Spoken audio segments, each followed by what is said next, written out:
7, 6, 5, 4, 3, 2, 1, 0.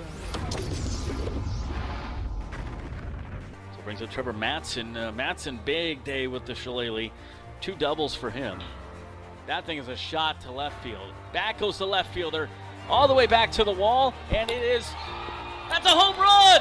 Trevor Mattson, home run, 370 feet. He is fired up, look at him. That kid is pumped. He has been jacking the ball all night. 2 doubles, and there's a home run. Wow. Double, and home run. What a night for Trevor Mattson. 3-2 pitch, hit hard, yes, on the sir. first base line, fair. 2 runs will score as Riley's around first. He's headed to second. It's a stand-up 2-run double, and 5 are on the board for the Hastings Sodbusters here in the 6th. Matt Hallbeck comes up now. Hallbeck chance to be the hero here. The Busters can walk it off. That one into left center field. That's going to do it right there. Walk off. Matt Hallbeck with the walk-off. And the Busters win it as Tyrell scores the winning run. 2-1 your final. That is the clutch hit.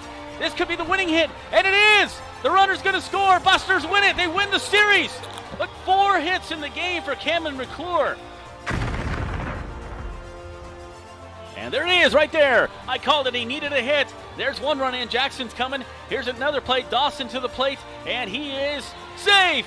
Busters score 2 on it. Nice base running. Jackson and Dawson on their horses. Back up the middle. Again, another hit from McGuigan. Somebody get this guy a bucket of water. He's on fire. Sodbuster Baseball is on the air. Good evening, everybody, from Duncan Field here on your Sunday night. Josh Salmon, Steve Stein, Caden Kirkak taking you through game number 3, the rubber game between the Nebraska Prospects and your Hastings Sodbusters. Well, Hastings won the first game 14-1 back on Friday night, but the Bats were silent last night, very quiet, losing 4-1 in a devastating loss, and, just a really good pitching performance there for the Nebraska Prospects. Coming up, we had a chance to visit, or Steve had a chance to visit with manager Luke Bay about that. We'll get your lineups. We have a bunch of player interviews to get to. This is the pregame show here from Duncan Field. It is 79 degrees and winds at only 10 miles an hour tonight. Beautiful night for baseball here at Duncan. We'll be right back. This is Sodbuster Baseball. Are you tired of lousy internet and faceless customer service? It's time to experience local, honest, hassle-free, and exceptional. That's the Allo promise. We not only provide crazy fast fiber internet, crystal clear TV, and dependable phone service, but we choose to become a part of the communities we serve and love when everyone calls or stops by our store to say Allo. So don't settle for mediocre, settle for exceptional with Allo. Visit us at allofiber.com/local. There's nothing like relaxing on a summer day. Nothing like taking in a Hastings Sodbuster baseball game. And there's nothing like an ice-cold Pepsi to make the day perfect. Pepsi Cola of Hastings wants to make your nothing like be the best day it can be, whatever the occasion. Enjoy your favorite refreshing Pepsi product throughout the Sodbuster season and make your nothing like memories. Pepsi Cola of Hastings, a proud sponsor of Hastings Sodbuster Baseball. We bring you Sodbuster Baseball. Hastings getting set to go against the Nebraska Prospects, the finale of the 3-game series at Duncan Field. Hastings dropping a 4-1 decision yesterday. After the contest, we heard from head coach Luke Bay. It's pretty frustrating. Watson, he wasn't as sharp as he normally was, but he was able to grind through it and give us a quality start. And go to Jacobs there. Has been probably our best reliever thus far, and made one bad pitch really, and then Sagnet threw the ball really well, and so we pitched the ball well enough to win, and we just couldn't get anything going. It's frustrating because we know that they're thin bullpen wise, and so if we get on them early and stay on them, then they don't go to their top end guys, and puts us in a better chance to win. And that was the message today before the games. They're a really good team and they got good arms, but they're thin and they're not going to go to them unless they know that they got a lead late. And Richter, how good was he? I mean, was it the approach at the plate? Talk a little bit about maybe your at bats against him, or was it just some credit to him the way he was throwing? That guy's a really good arm. He's got really good stuff. our guys were having trouble seeing his slider.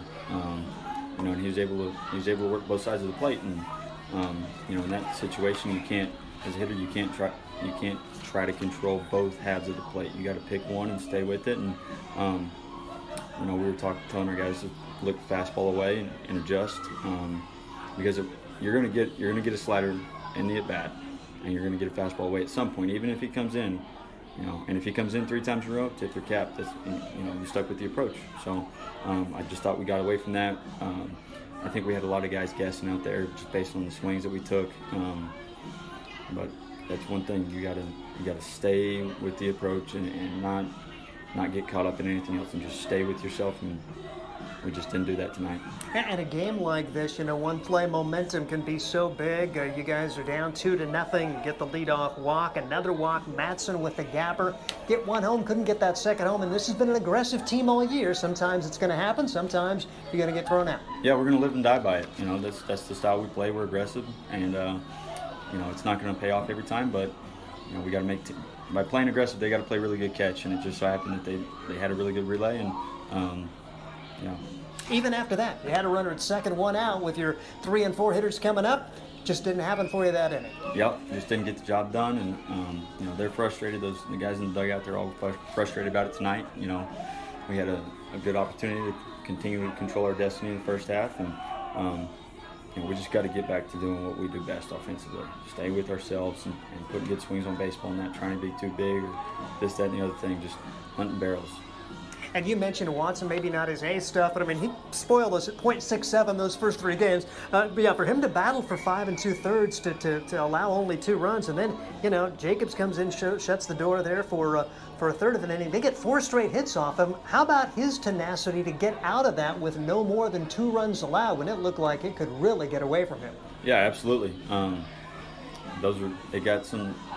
You know, in baseball, you got to get lucky every once in a while, and I think we might have used all our luck the first series against them.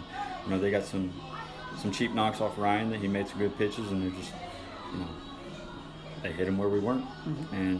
But yeah, he showed, you know, the fight that he shows. He's a competitor. He doesn't care when he comes in the game, how long he stays in the game, lead, behind, it doesn't matter. He's on attack mode, and you know, even though that they got to him, I tell him, hey, you know, it's not going to keep happening, right? So just stay aggressive and keep throwing, and just trust your ability to get out of that. And championships are won by those series finales and a chance to come out and win the series if you can put together a good performance. Yeah, absolutely. You know, we're going to come out with a renewed sense of energy and fire from the first inning on. We're not going to sit back. We're not going to tiptoe into it. We're wearing our championship gold jerseys tomorrow, and we're going to go get it. You mentioned the energy. I mean, it was weird to see 2 first-inning errors. Was there a little bit of lack of focus coming out, or is it just one of those days? Yeah, it's tough. I mean, we played solid defense all year long, so it's not, you know, not the panic button or anything. It's just you got to stay focused. You got to have attention to detail and stay in the present moment and not take your at-bats or whatever, and just play baseball to our standard.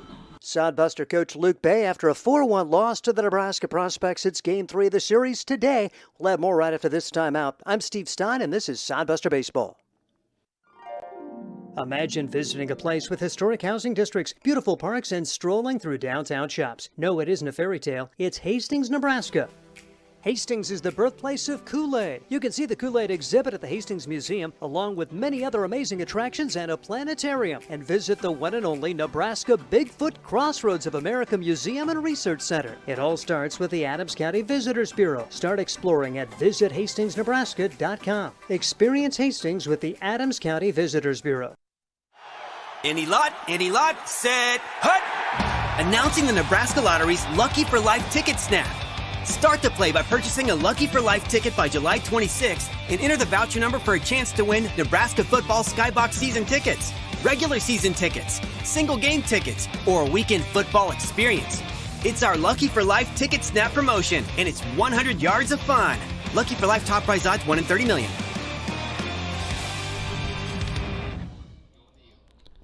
Welcome back to the Sodbuster pregame show. Josh Saman and Steve Stein. We heard from manager Luke Bay a moment ago. Well, Steve had a chance to catch up with one of his player spotlights on Matt Sagman. Sagman, we've seen him a couple different times this week. The one time pitching, of course, but then we had him standing for the national anthem twice to stand off on that. So we'll see what Matt Sagman has to say. We have a Sodbusters Spotlight. I'm Steve Stein. Matt Sagman, a relief pitcher, with us. And Matt, I guess talk a little bit about your journey to be a Sodbuster, first of all. So I play baseball at Hope International in Fullerton, California. My coach connected me to Chris Ceballos, our assistant coach, because he actually coached him back in the day. So, tell us a bit about Hope International. What's that school like? We're a really good program, NAI, but we're just overall, we want to win, so we work really hard just to get over the hump. We made it all the way to the regional this year, just couldn't quite make it through. So yeah, the Royals, an NAIA regional qualifier, you mentioned that, and so you make the trek to Nebraska. Is this your first trip to this part of the country? Oh yeah, probably the furthest east I've been. Actually, I've been to the East Coast, but like driving, I drove all the way out here. Driving, probably the furthest I've been is Texas, so it's pretty far. Is there some comfort having some other Californians on the roster? Yeah, it's totally awesome that we have a lot of other Californians on our team. People that I can relate to. I also have my teammate David out here with me, so that's pretty awesome. Has it been cool, though, to get to know kids from different parts of the country and to experience Nebraska and Wyoming and all the places you've had a chance to see?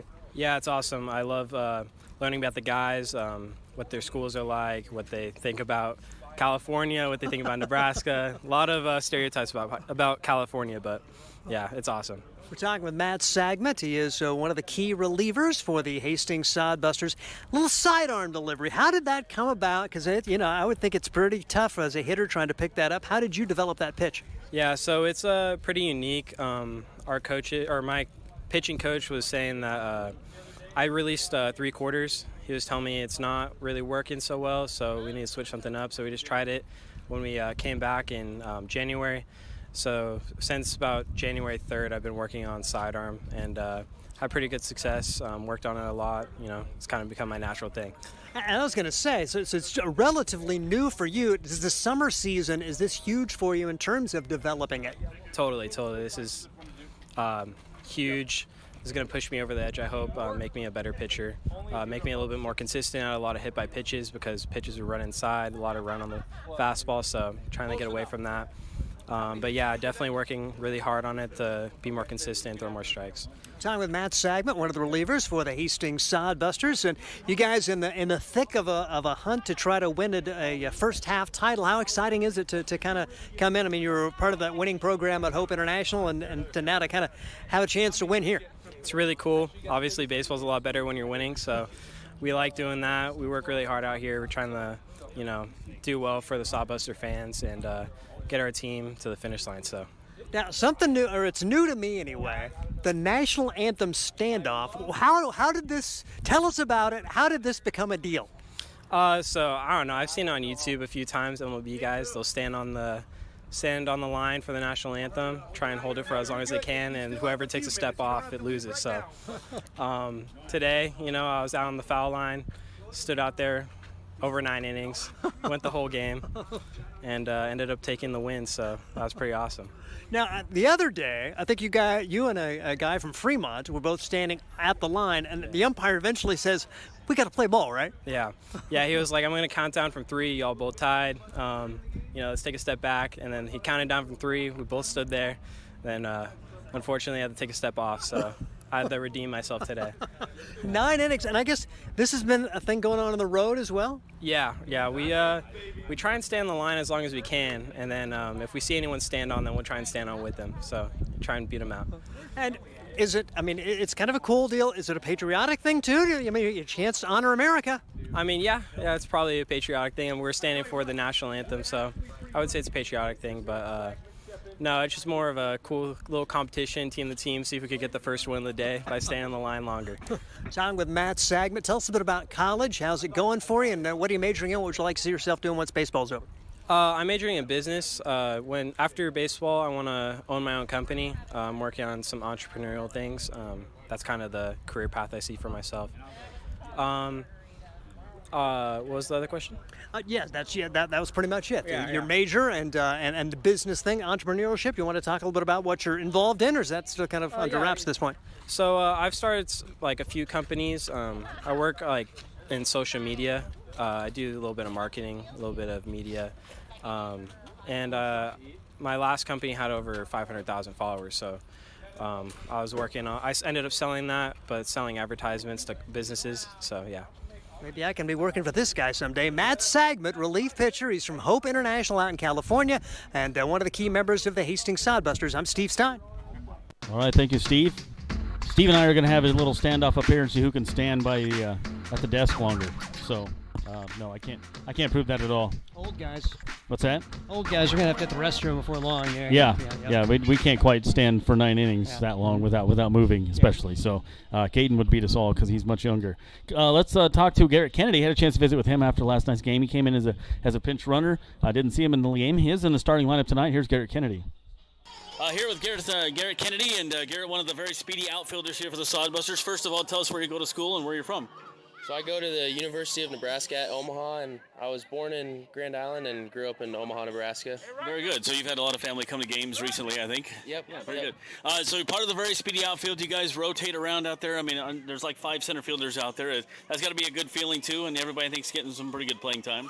Yeah, it's been great. The rotation's been nice, just knowing you get to play a few games in a row and then get a nice rest day. But, yeah, it's been great with having all center fielders, basically, and patrolling Duncan because – the outfield's massive, so it makes it nice. Yeah, you guys have done a good job on defense, especially you. And I know that left field sun is a tough one out there. I know that, and you fought it very well. Talk about what you want to work on here at Hastings. So the biggest thing this summer I wanted to work on was my bat and just putting together better at-bats and boosting that on-base percentage. And I feel like it's been going great so far, and really looking forward to that second half of the season too. Maybe some of the other guys in the team, there's like a Trevor Matson's kind of a leader, or some of those other guys have maybe been at this league before. Are they giving you some advice too? Oh yeah, for sure. I've gotten really close with Trevor and some of the guys like JT and Jake Schroeder who have played here for a few years, and they've just given me tips about Duncan Field and like seeing at the plate here and just the league and everything like that. Some different umpires and how they call the zone. So it's been great. Yeah. Got to come in tonight and pinch run a little bit, but we've seen you start plenty of times. Right field, center field, left field. Does it matter to you? I know as a former outfielder, I preferred usually one of the 2 corners, but does it matter to you? It doesn't matter to me. I definitely like playing center just to show off my speed, but I really like playing the corners too. So. All right, cool. And then tell us a little bit about you. Do you have any hobbies? Do you juggle? Do you play any music? Anything like that? I solve a Rubik's Cube every night before bed, and wow. I like to hang out with friends a lot. That's probably my biggest hobby. How long did it take you to get the Rubik's Cube down?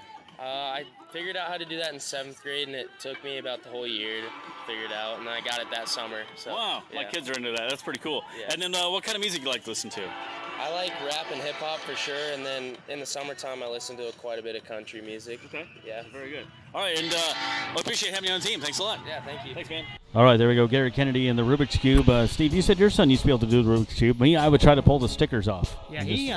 Yeah, Bryden, he figured it out, did it about 2 minutes. It wasn't any like world record thing, but he could solve it fully. He memorized the little pattern. And there's some kind of pattern there, and yep, I've never figured that out. Because I don't do crossword puzzles either, so not my thing. Lego, even I have a problem with doing Lego, so no problem there. Coming back, we'll take a look at the starting lineups for both teams. Rubber game, tied to 1 game apiece here in the series. Who will win tonight? We don't know. We'll see what's happening. Coming back, this is Sodbuster Baseball. Sodbuster Baseball is sponsored by Nebraska Land Distributors. When you come to the ballpark, you can get a Coors Light, crisp, refreshing chill, keeping Nebraska chill, and light beer from Miller. Light beer with more taste. Nebraska Land Distributors also features White Claw. Live your wave. And a trip to the ballpark wouldn't be complete without Leinenkugel's Summer Shandy, refreshing beer with a hint of lemon. Check out these great adult beverages on your next trip to the Hastings Sodbusters, courtesy of Nebraska Land Distributors.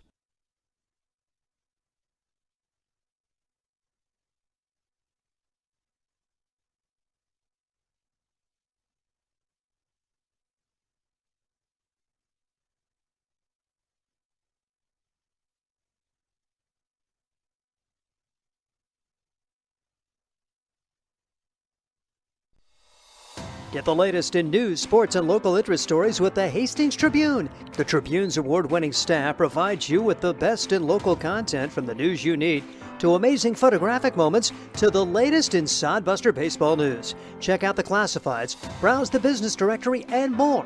The Hastings Tribune, always a good read. Pick up the latest issue or subscribe today. Both print and e-editions are available. HastingsTribune.com. The Hastings Tribune, a proud sponsor of Sodbuster Baseball. Welcome back, Sodbuster pregame show. Josh Sam and Steve Stein, Caden Kirkak with you as we get set for game number 3 with the Nebraska Prospects. Happy to have you along here on your Sunday evening. Steve, it's been an interesting series. You saw Friday night, you were here 14-0 on that one. The bats were on fire and Busters couldn't do much wrong. And then last night, well, they just ran up against a brick wall, and Richter is a very good pitcher. In fact, all their pitchers were good and just really couldn't do much on offense. I blame you. You weren't here Friday. 14-0. Yep. Yesterday you came up 1 run, 4 hits. It was a rough night for the Sodbusters. Now, I give Joe Richter a lot of credit, and I know Luke Bay kind of disappointed in the approach, thought that should have got to Richter a little bit more, and this is a Nebraska Prospects team which is fairly thin at the pitching. If you jump on them, get a lead, they're probably not going to go to their number 1 and 2 bullpen guys. Well, yesterday they got the lead, so consequently you had to see Shea Zetterman, you had to see Ethan Peterson in the late innings, and those are pretty tough dudes to try to get anything going against. And Hastings has had some rallies against this team in competitive games earlier this year, just couldn't get it done yesterday. Had a couple of chances, and yesterday 50-50 game. Give the Prospects the credit. They made the plays when they needed to. Hastings didn't, so sets up a critical game 3 of this series with the first half of this Independence League schedule winding down. Yeah, and 11 hits for Hastings, but they just couldn't get any runs in. I mean, they just scored the 1 run there, and it was, just the way it goes sometimes. That's what happens. So, we'll see what happens today. A lot of the players are back from that wedding they were at, and the lineups looks a little different tonight. So let's take a look at those right now for the Nebraska Prospects. Matt Getzman will lead things off. He is in center field. Jay Adam is the second baseman. Colin Lynham is the right fielder, batting third. Tristan Gomez is your shortstop, batting first. Batting fourth, playing first base. Jace Woda is DH tonight, batting fifth. Cade Lynham is in left field, batting sixth. J.D. DePrima is your catcher, batting seventh. Gage Allen is batting eighth at third base, and Trey Mungin is your shortstop, batting ninth, with the pitcher tonight as Preston Manicucci. So again, it's Getzman, Adam, Lynham, Gomez, Wyota, Lynham, DePrima, Allen, and Mungin. For Coach Luke Bay, this is the lineup he sends out there tonight. Looks a little different. Garrett Kennedy, one of our pregame interviews, he's leading things off in his favorite position, he said, center field. Brett Zimmerman over at third base tonight. Brandon Larson batting third, playing first base. Aaron Harper in the cleanup spot tonight. He is at shortstop. Sutter Duddleston back in the lineup. Duddleston will be in right field. Blake Scott is your DH, batting fifth. Nick Jones is your catcher, batting sixth. Danny Garcia at the keystone at second base, batting eighth, and batting ninth is Dallin Quigley, your left fielder, with Trayton Scully on the hill. So it's Kennedy, Zimmerman, Larson, Harper, Duddleston, Scott, Jones, Garcia, Quigley, and Trayton Scully. And I like the chances tonight. Not that I have anything against the pitchers, but Scully's really been pitching pretty well, and if he can go out there and have a very good outing, I think the guys will be good tonight. And you look at what he did here the last time, about as good as it gets, as he went 7 innings actually back on June 1st against Spearfish. Got the win that day, allowed 1 run. It was unearned. He allowed only 3 hits, struck out 3, and walked 1. Trayton Scully was outstanding the last time he was here, and he's been one of the dudes this year with an ERA of under 3. A Scully who plays his college ball at York, and he's one of the experienced guys. You visit with him, it's like he just wants to keep on pitching. He was the one of the leaders on that York team through some 78 innings, and he is okay to go out there and pitch every 5 days. And like I say, he's actually had several weeks off to rest a little bit, and so he should be fresh and ready to go. And I think if he comes out and gives his A performance, we'll see how he does against Manicucci. Manicucci, we saw him when these two teams met the last time. Game 2 of the series when the Sodbusters earned the sweep. And Manicucci pretty good. 3 innings of relief, allowed 1 run on 2 hits. He was one of those guys that they all look 6'3" and throw it about 90 miles an hour. He's one of those guys. So Sodbusters going to have a good approach at the plate. It's certainly not going to be an easy game today. And we expect another one of those 5-4, 3-2 type games. Sodbusters just got to find a way to make it pay and get the win. the end of the season, or the end of the first half of the season wraps up on Tuesday, and coincidentally, it'll be Nebraska, the Western Nebraska team here against Hastings, and right now Hastings and them competing, but North Platte not out of the race yet either in the standings. Let's take a look at the scoreboard today. North Platte Plainsmen win at home 9-1. No thanks to Casper there. Fremont Moo, they win at home today 6-0. In our division, and so what that means for standing, Steve, it means that Busters really need to get a win here tonight. Well, Fremont and Gem City, that's a final. Is it? I'm sorry, is it over? It was the third inning last time I saw, but it's basically over. I think it's 6-0 in the third last time I saw, but I'm sorry, you're right. Not a good start anyway for Gem City. But the updated standings show Western Nebraska on top at 15-9, Hastings 14-9, and you can actually put North Platte ahead of Hastings at this point at 16-10 with that win. So North Platte with that sweep of Casper, they won yesterday 6-5. They jump Hastings in the standings. Fremont 12-11 pending the outcome of their game, and then Nebraska at 9-9. And it's going to be really fascinating over the next couple of days because the Hastings Sodbusters, they will play 2 tomorrow at Fremont. Western Nebraska and North Platte in a head-to-head matchup tomorrow, which almost could be an elimination game, but there's so many different scenarios between now and Tuesday.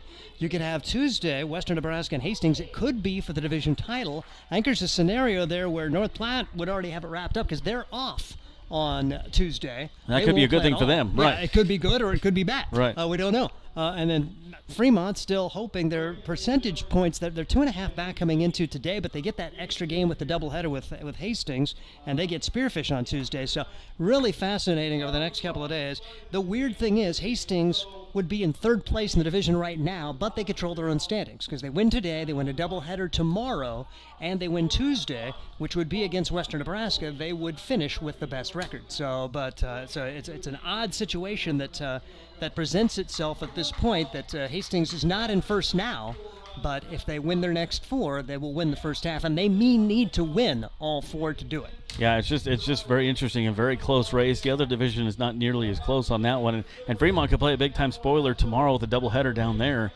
So it could be very interesting for them because they're really not in the race there for the first half. But it could, it's just going to come down to the last couple of days. As we said, the first half of the season wraps up on Tuesday, and Busters will be home hosting the Western Nebraska Pioneers, who have played very good baseball this year. So that'll be a fun game for you guys to come out to, 6:35 on that one, and they'll play them again on Wednesday to begin the first official day of the second half of the season. So see it happens. We talked about, you and I talked about before the game, the Sodbusters have made the playoffs once before. First year of existence. It was kind of Western Nebraska won both halves of the game, you said, and then so Busters and them had to play, as Busters were second place, kind of play a playoff game for the second half winner. Is that correct? Is that how it worked? Yeah, Western Nebraska ended up winning both halves, and in the old Expedition League, the winner of the second half was given the playoff chance, and that year it was just a one-game playoff, and Western Nebraska ended up beating Hastings 7-2 to move on. Western Nebraska went 49-17 that year, 32 games over 500. Wow.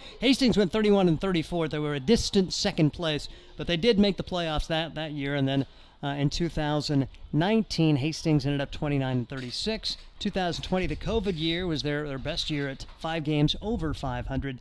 And we'll get set to go for the national anthem as we take it to Kylie Sadamka, our public address announcer.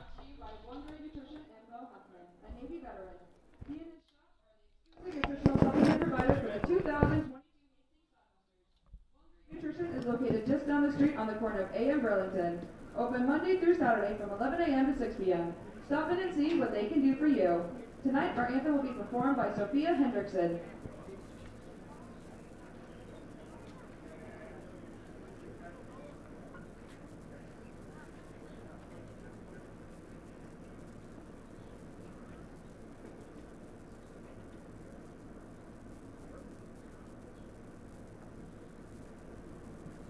Oh, say, can you see by the dawn's early light what so proudly we hailed at the twilight's last gleaming, whose broad stripes and broad stars through the perilous fight for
Sodbuster Baseball, the national anthem in advance of today's game between Hastings and the Nebraska Prospects. A big one in the Nebraska Land Division here today as Hastings entering the contest before that North Platte victory over the Casper Horseheads. They were a half game back of Western Nebraska. Pioneers winning yesterday against Canyon County to pretty much end the Great Plains Division first half with Badlands.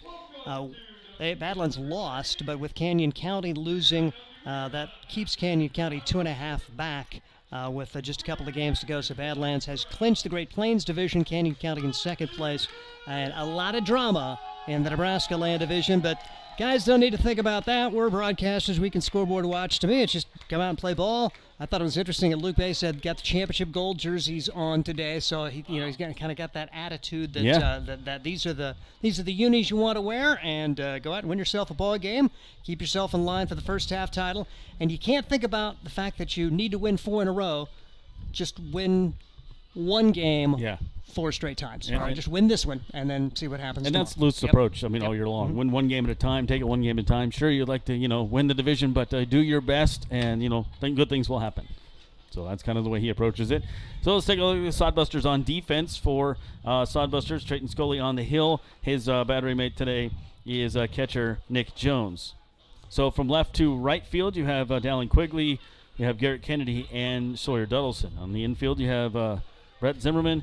Then at shortstop is Aaron Harper, Danny Garcia at second base, and Brandon Larson at first base for the Hastings Sodbusters. As the Nebraska Prospects coming in out hitting the Sodbusters 11-4 yesterday. The Prospects raised their season batting average to 283. They're 4th in the league. Hastings coming in today at 265, 6th in the league. Fremont's top hitting team in the Independence League at 317. All right, and the Prospects wearing their blue jerseys with the white sleeves, the specs on the jersey, and the white pants.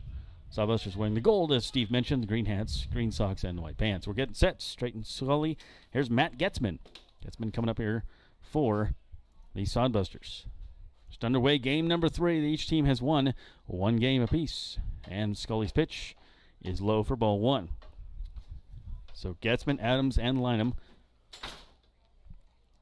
here in the game.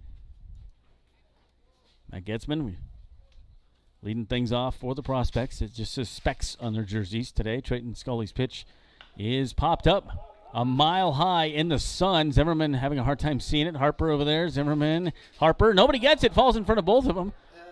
That's a miscommunication.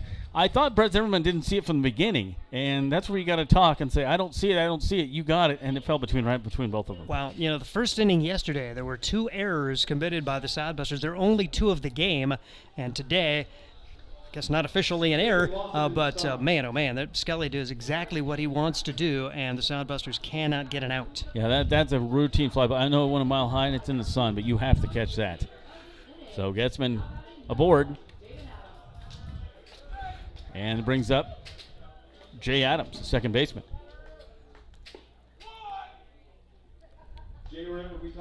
Adams. Trayton Scully has a 1-0 count here to Adams. Getzman stands on first base. That one hit to left center field. It's going to fall in the gap. It's going to be a tough one all the way to the wall.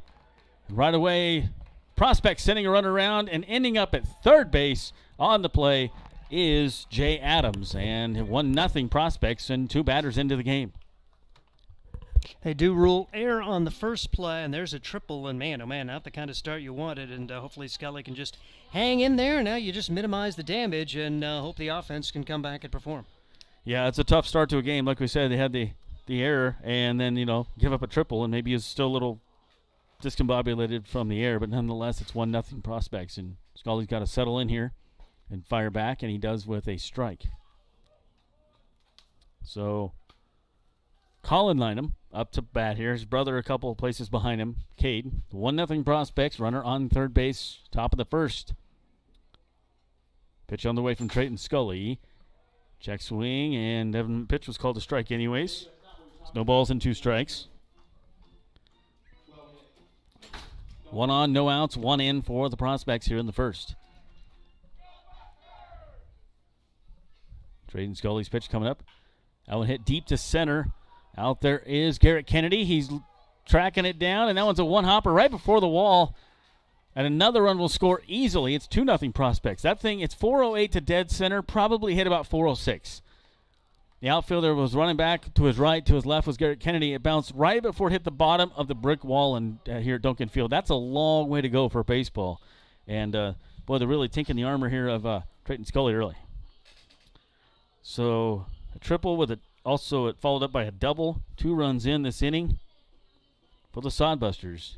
And catcher Nick Jones out there to talk to Scully and try to settle him down here a little bit. Trayden off to a tough start. No balls. New batter here is Tristan Gomez. Gomez, we saw him at third base last night, over at first base tonight. Trayden Scully comes set and the pitch. That one down the first base line. Brandon Larson gets it. He races to the bag. He will win that race, but runner advances to third base. There is one down. So 2 in here for the Busters, and it's just important now to get the next 2 outs. Don't let anybody else score. You can come back from a 2-0 deficit, but you don't want to get too far out, especially in the first inning. Yeah, heck of a start for the Prospects. Give them credit. They come out and the early body blow against Scully and the Sodbusters. Jace Woida takes first pitch low. Woida, the first baseman tonight. He is batting .280 on the season currently. Does have a runner on third base. He has only 7 RBIs on the season. He's looking for his 8th. Trayden Scully has something else in mind. Pitch is 2-0. 2 balls, no strikes. 2-0 Prospects here in the top of the first. Game number 3 with the Nebraska Prospects. That one way outside for Trayden Scully. 3-0. You ask Manny Herrera about what he thinks of Trayden Scully. He says, "Oh, he's my best friend." They're very, very tight.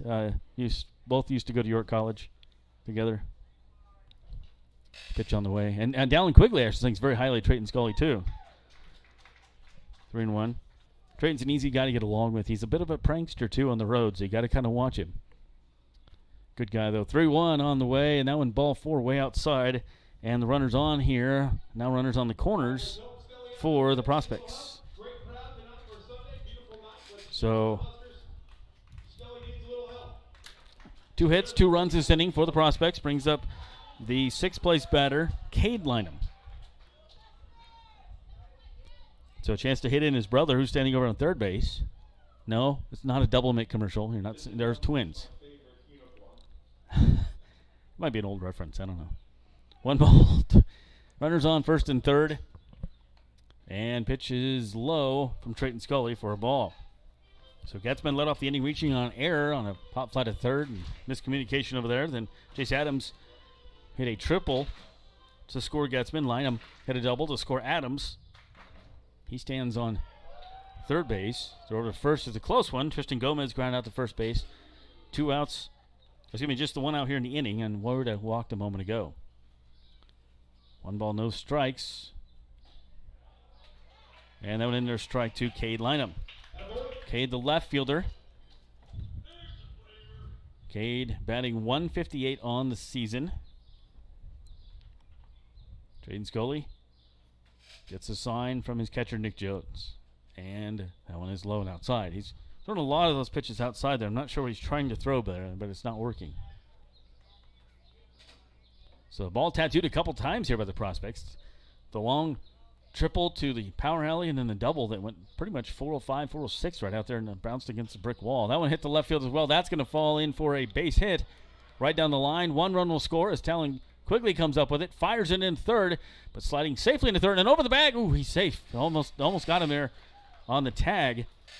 But the runners do score as Woida ends up at third base. An RBI single there for Lynham. It's 3-0 Prospects. Ooh, what a rough start for Scully, and give the Prospects credit. Adams and Lynham with rocket shots, and Cade Lynham just went the other way with that one.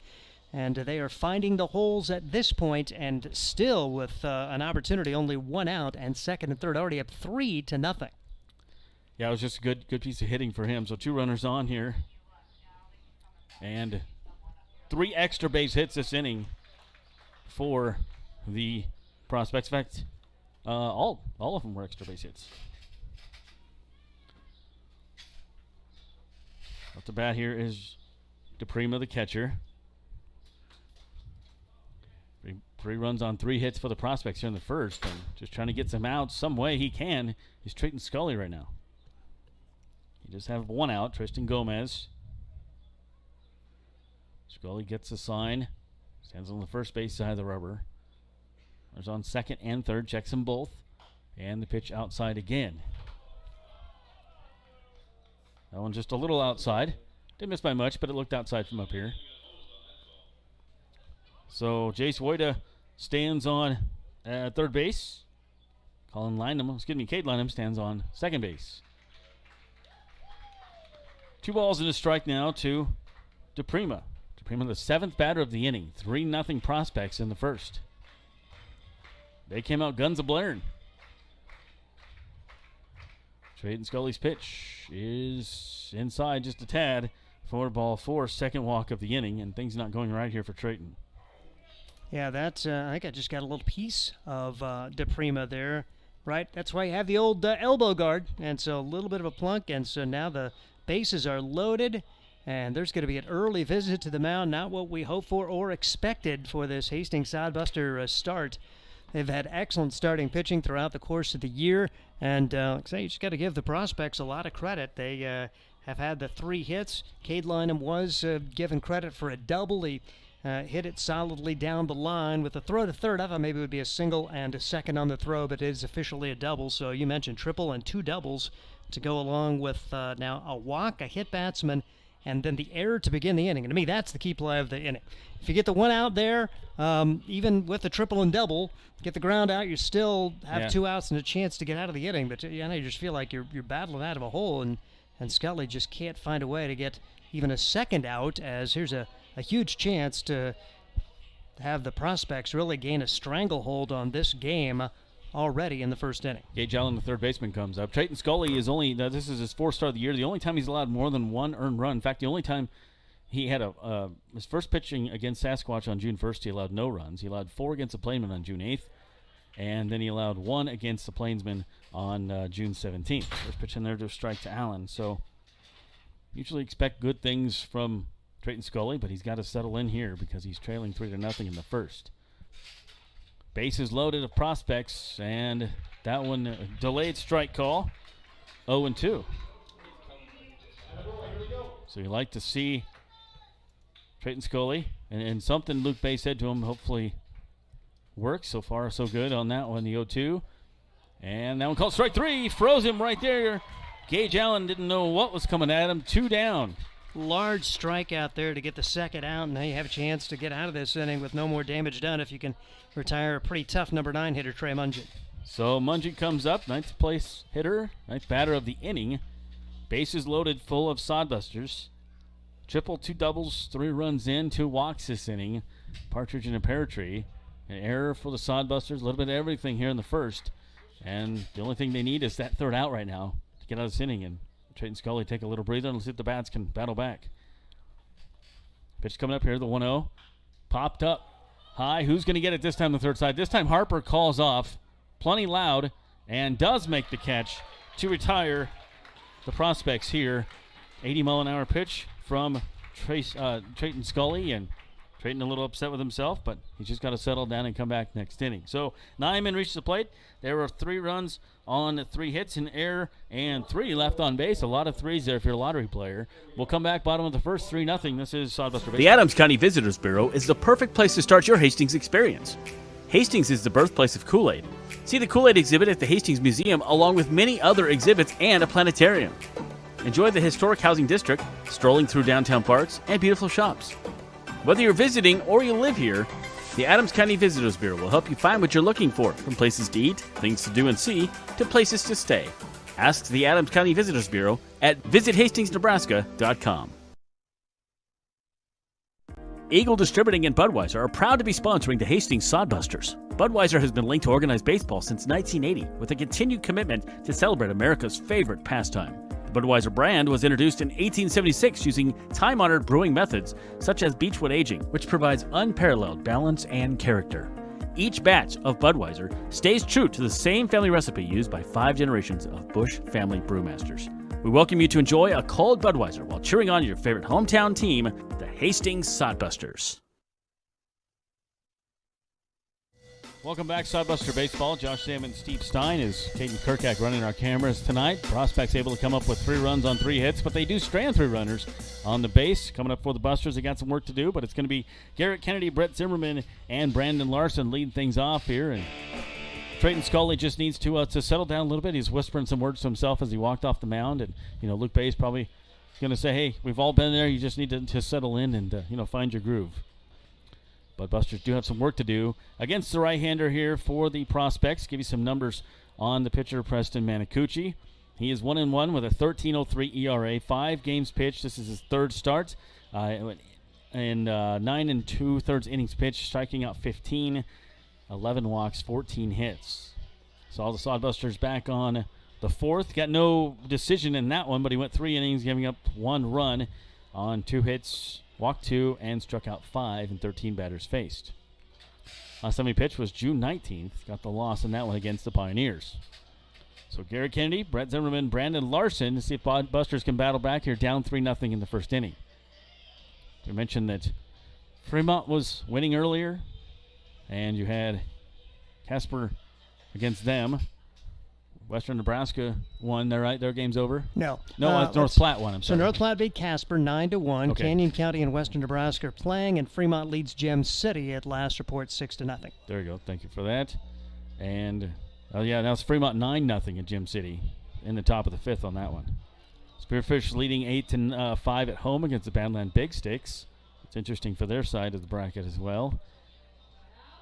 And Canyon County and Western Nebraska have no score on them, just getting underway. So Garrett Kennedy comes up, leading off things here for the Busters in the bottom of the 1st. Garrett Kennedy, one of our pregame interviews, 294. First pitch swing, and that one popped up first base side. Who's going to get second baseman underneath it? That's Adams, one-hand grab, and there's one down. Just what Manacucci wanted. Get the early out, 1 pitch, 1 out. The Sodbusters, that you're not going to try to get it back all at once. Just keep your approach and play baseball. Brett Zimmerman, third baseman, comes up to bat here. Batting .341 for Zimmerman. Left-handed batter in Brett Zimmerman. Been a great job for the Busters from Loyola and Marymount. Was 0 for 3 in yesterday's game. First pitch misses for a ball. 1 for 3 in Monday's game. Here is the 1-0. Manacucci is a little high. You have to wait sometimes on this umpire. He has a very delayed strike call. 2 balls, no strikes. Busters trail 3-0, bottom of the 1st. Plenty of time to come back and put some runs on there against the Prospects. Inside out swing, now off the handle. Pretty good pitch from Manacucci. It's 2-1. So plenty of kids here chasing the balls today. Always a fun time at the ballpark. Beautiful day at Duncan Field. The wind is very minimal at 10 miles an hour, 79 degrees. It's perfect baseball weather, and we're at the end of June. We'll take it. Definitely take it. 2 balls, 1 strike, 1 out. Preston Manacucci comes set and pitches. Going down the first base line for a foul ball, 2-2. Brett Zimmerman. Following him is Brandon Larson. Harper moved down to the 4th spot today. Been a little bit of a slump for him, and I say slumps, and he's still batting 300-something, but trying to get maybe something going with him in the cleanup spot. Coach Jake Bigham back out on the field at first base coaching. Here's Ceballos over at third base. And that one up high. Good eye there, laying off of that one. It goes to 3-2. So Garrett Kennedy saw 1 pitch, popped out to second base. Brett Zimmerman has seen 5 pitches. And pitch number 6 is coming up. Swung on a miss, just got him on the off-speed stuff, and down goes Zimmerman the first. See if Larson can get it going here. He has been swinging a hot bat his last real outing 2 days ago, and he went 4 for 6, a triple, and 3 runs batted in for Larson, who did come in a pinch hit role yesterday. So Brendan Larson, took him only a couple games, maybe a week or so to get used to college pitching, and doing very well. I think he's got a very bright future ahead of him. First pitch misses for a ball. And pitch coming up here from Manicucci. That one fouled off. So officially it's 0-2 is the count, I guess. I'm watching two different scoreboards, and they're both delayed, so I have to pay attention here to what the pitches are. Manicucci working 1-2 through the first two batters here. 3-0 lead will calm a guy down when he's pitching very easily. Here is the 0-2 pitch. That one well outside for ball one. So you have Allen, Mungeon, Adams, and Gomes over at first base. And then you have Lynham, Gert, Getzman, and the other Lynham over in the outfield with the catcher for the Prospects. Behind the plate is DePrima.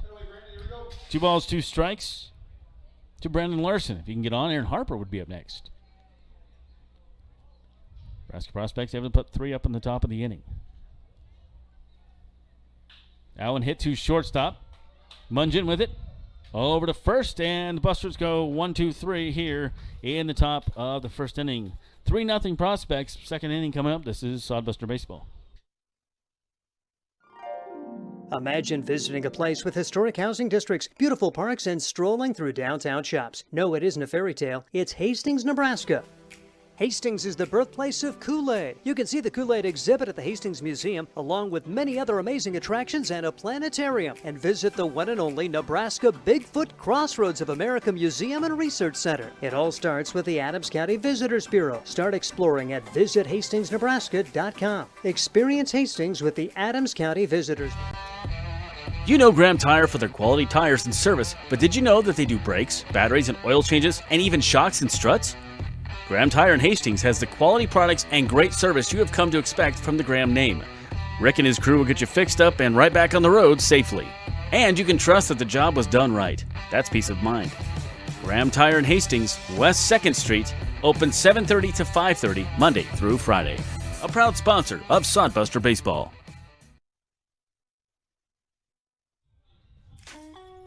Well, Busters went 1-2-3 there in the bottom of the first inning, trailing 3-0. Prospects went through their entire lineup in the first inning, so they'll come back with the top of the order again. Getzman, Adams, and Colin Lynham. Josh Salmon, Steve Stein, and Caden Kirkak with you here on your Sunday night, game number 3 between the Nebraska Prospects and your Hastings Sodbusters. After tonight, Hastings will head to Fremont for a doubleheader tomorrow before returning back to wrap up the first half of the regular season against the Pioneers on Tuesday, and then play the Pioneers again on Wednesday to wrap up June. They're off on the 30th. Some important games coming up in July. On July 4th of July, that's going to be a 5 o'clock game against Nebraska, against North Platte here. And then on the 6th is the U.S. military team coming to Duncan Field. Something you really want to see. That's a very cool traveling military team as well. Right now, let's take a look at this game. As back up there is Matt Getzman. Reached on the air on the first inning. It was a pop-up to third base and shortstop side, and nobody called it, and nobody got it. And that kind of opened the floodgates a little bit for the Prospects as he came around the score. After that, there was a triple, double, 2 walks, and another double. 1-0 here to Getzman. 1 ball, no strikes. Matt Getzman, center fielder. And 2 balls and no strikes. Getzman now hitting .313 on the season. Trayton Scully swung on and missed on that one. 2 balls and a strike. It'd be fascinating to go back, if you had a time machine, if the Sodbusters make that first defensive play. How does Scully's approach change? Does he even give up the double and the triple after that? You don't know, but you just got to do what you can do. Yeah, you just wonder if that had something to do with his outing in the first inning there. Plus the other team, I mean, all of a sudden that's going to be an out, and then you get a little stoked. You got, hey, we got a guy on now, nobody out. You're given a break, and Prospects took full advantage. 2 balls, 2 strikes, no outs, 3-0 Prospects. We're only top of the second inning. Trayton Scully kicks and delivers, and swung on a miss on that one. Is that a fault? No, it's a swing. I thought it was a foul ball. Getzman thought it'd be a nice day to go fishing and went for a bad pitch. 1 down. Take that and see how that translates to the rest of this inning for Trayton Scully and the Sodbusters. Jay Adams comes up to second baseman. He had a triple back in the first to the first hit of the day for the Prospects. They come around to score as well in the inning.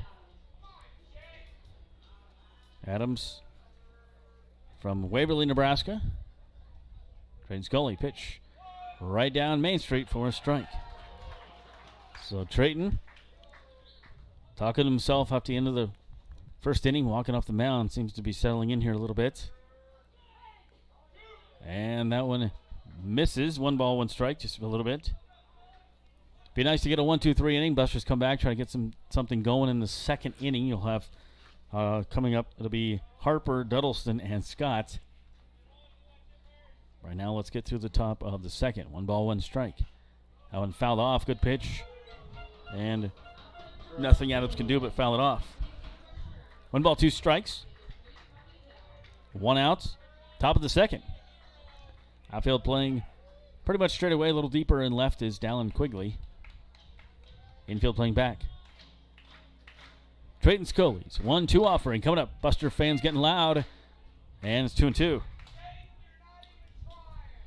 So a good lively crowd here on your Sunday. Had a great crowd last night as well for this Prospect Series. Fun to see. We'd like to see you out here on Tuesday against the Pioneers. That one Harper, high hopper, double clutches over to first. Man, he plays good shortstop. There's 2 down.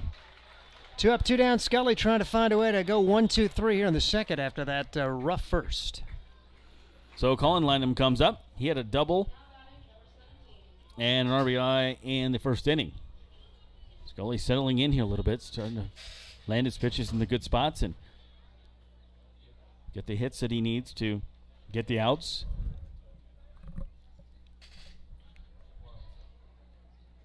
That one a chopper. First pitch swinging. Danny Garcia up with it. Over to first, and they retire the side this time. 1-2-3 go the Prospects in the top of the second inning. So it's still 3-0 Prospects. Busters coming up in the bottom of the second. This is Sodbuster Baseball. Are you tired of lousy internet and faceless customer service? It's time to experience local, honest, hassle-free, and exceptional. That's the Allo promise. We not only provide crazy fast fiber internet, crystal clear TV, and dependable phone service, but we choose to become a part of the communities we serve and love when everyone calls or stops by our store to say Allo. So don't settle for mediocre, settle for exceptional with Allo. Visit us at allofiber.com/local. There's nothing like relaxing on a summer day. Nothing like taking in a Hastings Sodbuster baseball game. And there's nothing like an ice-cold Pepsi to make the day perfect. Pepsi Cola of Hastings wants to make your nothing like be the best day it can be, whatever the occasion. Enjoy your favorite refreshing Pepsi product throughout the Sodbuster season and make your nothing like memories. Pepsi Cola of Hastings, a proud sponsor of Hastings Sodbuster Baseball. Welcome back to Sodbuster Baseball. Josh Salmon, Steve Stein along with you as we get set for the second inning. It'll be in this inning Aaron Harper, and then you have Sawyer Duddleston and Blake Scott coming up. So for the Sodbusters, see if they can get something going. Down by 3. Aaron Harper looking to get something going, move down to the 4 spot. He's 4 of his last 19. So looking to get his bat going as well, but he's still got a very good batting average on the season for the Sodbusters. Currently batting .329. Pitch coming up here. And fouled off. Back to the glove, strike 1. Harper, the shortstop, once again tonight, does a good job over there fielding. And that one, high chopper to Manicucci, not able to come up with it. They're going to have to hurry, try to get Harper. No play. Adams can't come up with the ball. That should be ruled an infield hit. Yep, maybe that's the break that Sodbusters need. Not a solid hit at all, but it just got by Manicucci. Adams trying to charge and just couldn't come up with it cleanly, but that was in no man's land. Once it got by Manicucci, Harper was going to be on. Yeah, it doesn't have to be pretty. It just has to work, and that was very effective. Put it between 2 guys who couldn't get to it. Harper runs pretty well, so he stands over at first base. And that brings up Sawyer Duddleston. Sawyer, happy to have him back in the lineup. Arkansas Tech product. Last played on June 20th. 3 for 3 in that game against the Moo. 0-1 count here to Duddleston. Sawyer Duddleston, one of my favorite names to say. It's just a cool name. Holy cow, the bat goes flying past the dugout, luckily into the fence, and nobody hurt over there as he has a smile on his face, wipes off. He has batting gloves on. Sometimes it's the sweaty hands or something. Whoopsie. It was funny. They're friends with everybody, and they really get good chemistry. He had a really good smile and laugh over with one of the Nebraska prospects. I think they were giving him a hard time, and so get back in there and hopefully at least hang on to it for the third pitch of this at-bat. Yeah, we saw, was it in the Moose series where the bat went flying in the crowd, and it had to go over the netting here, which is 20-some feet high. That was a new one for me. And that was Tyson Curtis, I think, who did that. Yeah, I think you're right. You have records of everything. 0-2 coming up. That one fouled off. Duddleston staying alive at 0-2. Aaron Harper standing on first base. You know, folks, nobody preps for a game more than Steve Stein. I've done this for years. I mean, he has, like, people's pets' names, shoe sizes when he does. And you never know when you're going to need that until there's an injury or something. By the way, Sawyer Duddleston was at Shane Scott's wedding. That's where he was. So, because, if you're wondering where he was, I do not know Shane Scott's wife's name. Sorry or about the that. cat. Yep. So 0-2, Harper back. I don't know if they have a cat. But, there was five. There were five Sodbusters who missed the last couple of days, and congratulations to Shane Scott, former Sodbuster, getting married yesterday. Yeah, I miss you, Shane Scott, whatever her name may be. The 0-2 is inside for 1-2. So it's a tough pitch to lay off. Good job, Sawyer Duddleston. This is going to be the 18th pitch coming up here for Manacucci in the game. In the second inning, Busters do have the leadoff hitter on in Aaron Harper. They trail 3-0 the score. Pitch coming up here from the right-hander. Swung on a miss with the high fastball. That's a good pitch, and down goes Duddleston. There's one out. So you thought it was going to be tough to get runs off of Manacucci. That's why it was really disappointing to give up 3 runs, including 2 unearned ones in inning number 1 against this tough right-hander. Blake Scott comes up. Like the DH tonight. You're getting to play a lot lately. Got your DH.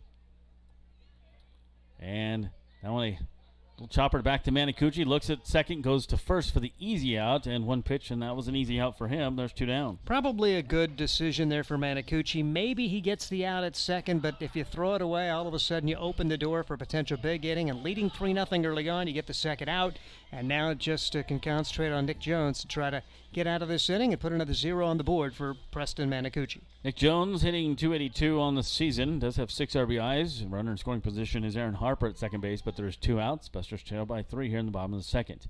Preston Manacucci comes set, and now fouled off third base side out of play.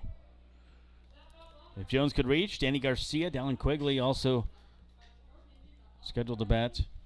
They haven't seen any action yet at the plate as Busters trying to get through their order for the first time, as working through their lineup the second time is the prospects. Big first inning will do that for you when 9 men reach the plate. That one outside. So count is 1 ball, 1 strike here to Nick Jones. Aaron Harper had a little flare, a little infield single, if you will, a little blooper past the pitcher. Second baseman couldn't come up with it, and moved over to second there a moment ago from Blake Scott's ground out. That one low. 2 balls and a strike to Nick Jones. Nick from Little Rock, Arkansas. Arkansas guys on this team, seen Arkansas and Arkansas Tech guys. Here's the 2-1. That one hits to center field pretty squarely on the screws, but right there is Getzman to track it down. And the Busters got nothing going here in the second inning on the fly out to center field. So no runs on 1 hit, no errors, and 1 left on base for Hastings. At the end of 2, it's 3-0. Steve will have you in the third. This is Sodbuster Baseball. You know Graham Tire for their quality tires and service, but did you know that they do brakes, batteries, and oil changes, and even shocks and struts? Graham Tire in Hastings has the quality products and great service you have come to expect from the Graham name. Rick and his crew will get you fixed up and right back on the road safely. And you can trust that the job was done right. That's peace of mind. Graham Tire in Hastings, West 2nd Street, open 7:30 to 5:30, Monday through Friday. A proud sponsor of Sodbuster Baseball. Nebraska Realty is a homegrown company that is deeply invested in the communities it serves. They are the largest independent real estate brokerage in the state with over 950 agents serving communities all across Nebraska. Nebraska Realty operates on the same principles and values as the people of this state: honesty, hard work, community, and people. They recently opened an office in Hastings and are excited to be part of the community and do their part in helping it thrive. See what Nebraska Realty can do for you at nebraskarealty.com. Third inning here at Duncan Field. Josh Salmon, Steve Stein along with you. Steve will have the call here in the third and fourth. All right. Sodbusters would love a reset of that first inning, but not going to happen, so just have to do what you can do. Trayton Scully, great bounce-back inning in the second after he gave up 3 runs, 2 of them earned in that first inning. 3-0 has scored the Prospects on top. Trayton Scully, we mentioned it in our pregame about his first outing of the year, outstanding. His last outing here on this field when he went 6 plus innings, actually going 7 innings, allowing 1 unearned run against Spearfish. And what a difference an outing makes after a couple of road trips to North Platte. His next outing here begins with a rocky start. The error to begin the inning, and then triple-double. He gave up a double later on, and the Prospects batted around, but then set him down 1-2-3 in the second, and he throws a first pitch strike to Tristan Gomez. Gomez grounded out his first time up. No balls, 1 strike. Scully just a 10-pitch inning after he threw 28 pitches back into first. 3-0 a score. Prospects on top. Trayton Scully, the York College product, brings it home. And this one is fly down the left field line. Dallin Quigley, a long run in fair territory, reaches back and makes the catch. Again, the wind has been a little bit different every day. It's almost straight north today, and he was kind of almost anticipating coming in from center field on the wind, ran by it, put the glove back, and made the catch. It's 1 out for the Nebraska Prospects. Yeah, he just overran that. He's got so much speed that he's like, whoa, we had to reach back, but he got the out. Here comes Jace Woida. He walked his first time up, ended up at third base, and a big swing, no contact for Jace Woida. Woida out of Lincoln Pius X High School. He's playing at Kansas City, Kansas Community College. The Blue Devils. He probably likes these blue uniforms. They're blue and red. Ground ball toward the second baseman. Fielded cleanly. Danny Garcia's got it. And 2 up, 2 down for Jace Woida as Garcia threw it over to Brandon Larson. Good start to this inning for Scully. 3-0 a score. Prospects on top. Top half of inning number 3. 9-inning contest here in the Independence League. 408 straightaway center here at historic Duncan Field. 405 to the alleys. 367 on the right field line. 370 left field. First pitch swinging right back up the middle, and that is Cade Lynham with a single. So that is the first hit after 7 straight were retired by Trayton Scully, and Cade Lynham is 2 for 2 on the day. He had that RBI double back in inning number 1. That will bring to the plate J.D. DePrima, hit by a pitch his first time up. Yeah, nothing to do with those. Come back. I'm just straight back up the middle. That's just a good piece of hitting. Good approach at the plate for the Nebraska Prospects, looking to go back over 500. The win today. They lead at 3-0. Sodbusters in danger of dropping the series and dropping their second straight, and really putting themselves in a precarious position with this first half winding down in the Independence League. No balls and 1 strike to count on J.D. DePrima. The pitch is fouled away. Quickly 2 strikes on J.D. DePrima. He is seeing some action here today out of Des Moines Area Community College. He was in the lineup yesterday, went 1 for 4 with a run batted in. And standing in there now, did not play in the first series when the Sodbusters had 3 straight walk-off wins. 0-2 pitch. Swing and a miss. And another good outing for Trayton Scully. No runs, 1 hit, 1 man left. We head to the bottom half of inning number 3. It remains the Nebraska Prospects 3, Hastings 0, and this is Sodbuster Baseball. Imagine visiting a place with historic housing districts, beautiful parks, and strolling through downtown shops. No, it isn't a fairy tale. It's Hastings, Nebraska. Hastings is the birthplace of Kool-Aid. You can see the Kool-Aid exhibit at the Hastings Museum, along with many other amazing attractions and a planetarium. And visit the one and only Nebraska Bigfoot Crossroads of America Museum and Research Center. It all starts with the Adams County Visitors Bureau. Start exploring at visithastingsnebraska.com. Experience Hastings with the Adams County Visitors Bureau. Let's face it, we move our bodies around a lot. And sometimes things happen, a tweak, twist, pull, strain, ache, or pain. At Fisk Chiropractic and Sports Care, their goal is to restore your mobility, keep you moving, and ensure your rehabilitation is effective, efficient, and stress-free. Do you suffer from headaches and neck pain, lower back or sciatica? Call Fisk Chiropractic and Sports Care today. Start to discover wellness through chiropractic care. Fisk Chiropractic Sports Clinic.com. Start feeling better now. Head to the bottom half of inning number 3. It remains the Nebraska Prospects 3, the Hastings Sodbusters nothing. It'll be 8-9-1, trying to find the measure of Preston Manicucci. Couple innings thrown for the right-hander, allowing no runs on 1 hit. He has struck out 2 so far and thrown just 24 pitches, as Danny Garcia will step in first for the Sodbusters, batting .222 on the year. He's knocked in 3. He has scored 3. Danny Garcia had a big day in the series opener, went 2 for 2 with 3 runs batted in. So all of his runs batted in coming in that Game 1 opener when the Sodbusters blew out the Prospects 14-0. What a difference a couple of days makes. Prospects shut down the Sodbusters yesterday on just 4 hits, winning 4-1, and today they're on top of the Sodbusters 3-0. A pitch taken outside for ball 1. 1 ball and no strikes on Danny Garcia, the home plate umpire today. We get a chance to see Tim Stroman behind the plate. Matt Overmiller is the field umpire here in this Independence League game. Garcia, big swing, and fouls it off the end of the bat. 1 ball and 1 strike for the San Jose State Spartan. College teammate of former Sodbuster James Shimashita, as it's good to make those contacts, good networking. James had a good experience last year, and so Danny was happy to kind of follow in his footsteps and get a chance to play at this level here for this summer as the pitch misses for ball 2. 2-1 the count on Danny Garcia. So, it's birthday today, too, for Danny Garcia, 19. Happy birthday to Danny. Man, do you remember 19? I barely. I don't remember 19. That's Barely. Yeah, I just hit 57. I don't even remember. It was like 2 days ago. Oh, really? No, that was 7 days ago. Oh, that's you how didn't say quickly anything, man. that's how quickly it runs. Yeah, it was last Sunday, but we've just been calling baseball every day since then, so the days just kind of run together. So I hear you.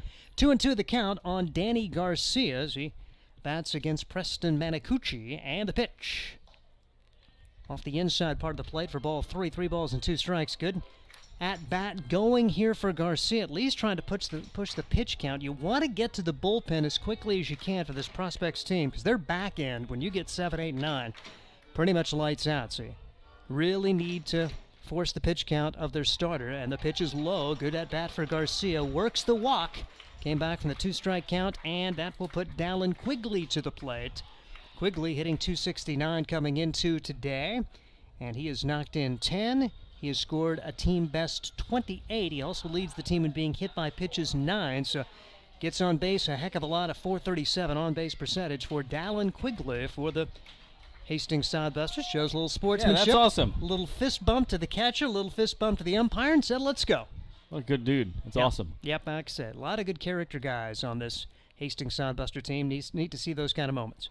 Pitch taken for a ball. 1 ball and no strikes on Dallin Quigley, getting an opportunity to play Division I ball. That announcement coming earlier this week. Quigley is signed with North Dakota State after a solid season at Paris Junior College this past spring. Runner goes. Pitch taken high. The throw down to second base is not in time. It's on into center field, but no chance for advancement. Good backup there for the Nebraska Prospects. As coming on was Matt Getzman, so a runner in scoring position.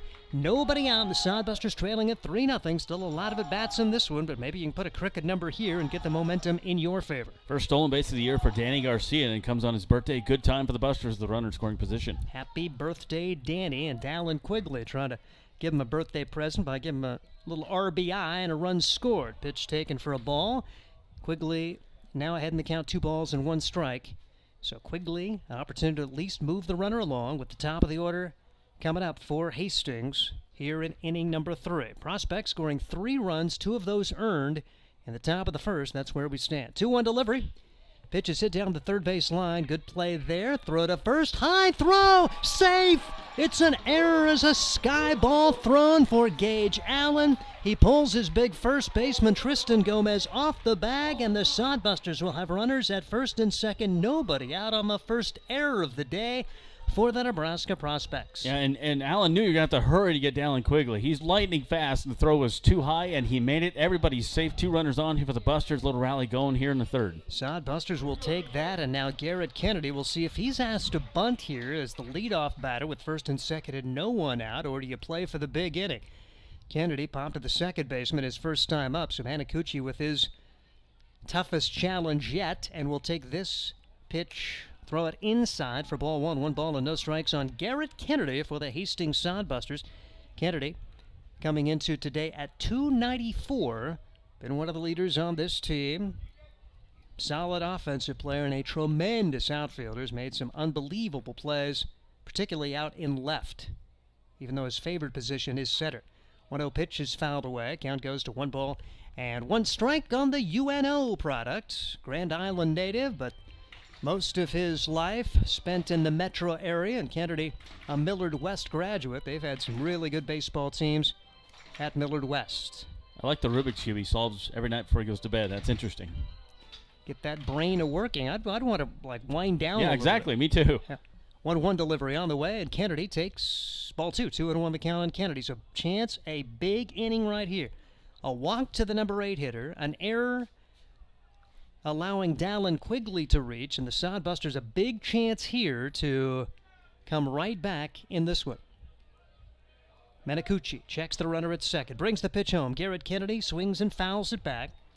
2-2 the count on Garrett Kennedy. Manakuchi threw just 24 pitches in the first 2 innings. He's up to 37 now and hasn't retired a batter in the third.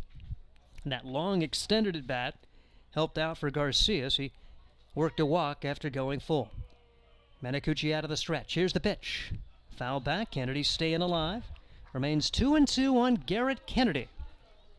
Sodbusters trying to win the series and stay in the hunt. Actually, right in the hunt. Control their own destiny in the first half standings in the Independence League. Come into today a half game back of the Western Nebraska Pioneers with North Platte right there as well. North Platte's already won. 1-2 pitch on the way. Runners go. Throw down to second base. Quigley's going to be there. The ball deflects away. And coming home to score will be Garcia as Quigley will stand at second. A double steal. Garcia takes third. They threw to try to get Quigley at second. It actually bounced off of him. It'll end up being a throwing error with Garcia coming home to score. And the count goes to 3 balls and 2 strikes now on Garrett Kennedy as the Sodbusters are on the board, trailing it 3-1. Well, I love the aggressive base running there. 2 stolen bases that inning for Danny Garcia. Now, Kennedy a chance to pull this Sodbuster team within a run with a single to the outfield. Pitch is low. Count now at 3 balls and 2 strikes on Kennedy. So 3-1 the score. The Nebraska Prospects scoring 3 runs in the first. The Sodbusters taking advantage of the opportunities presented them with a walk, a couple of stolen bases, a couple of errors. Pitch popped up, but out of play. It remains 3 balls and 2 strikes. An epic at-bat going. It'll be the 8th pitch of the at-bat coming to Garrett Kennedy, leadoff hitter. 1 run home, still nobody out in inning number 3 for the Hastings Sodbusters. Garrett Kennedy hoping for perhaps his 7th RBI. Garrett standing in the right-handed box. Manakuchi shakes off a sign as he looks in at his catcher, J.D. DePrima. And now he wants a new set of signs here with Dallin Quigley back at second. Want to make sure they're on the same page, and they'll get reset. Kennedy back in the box. DePrima a check of Quigley at second. Quigley goes. The pitch swung on and missed. Throw down to third is not going to be in time, but Quigley overshot the bag, able to scramble back. The throw was low, and Gage Allen was just trying to keep it from going into left field. When all is said and done, Kennedy is struck out, but the Sodbusters get the steal of third, and so now they have a chance to get another run home with any old ground ball to a middle infielder off the bat of Brett Zimmerman. So the strikeout of Garrett Kennedy, the third of the ball game for Manakuchi, that's big, but the stolen base maybe even larger because even though Kennedy struck out, there is a runner at third and less than 2 outs after that stolen base for Quigley. And how about the aggressiveness of third base coach Chris Ceballos and the Sodbusters trying to battle back from the early 3-run hole. Foul ball off the bat of Zimmerman. No balls, 1 strike on Brett. Yeah, Dallin Quigley so fast he has a hard time stopping himself. Just overslid the back. 0-1 pitch from Manakuchi. Here's the pitch.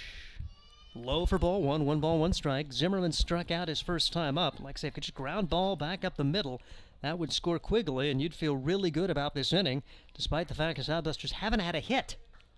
2 errors in the frame for the Nebraska prospects. The pitch. Lofted high in the air, center field. It's carrying well. Going back and making the play will be Matt Getzman.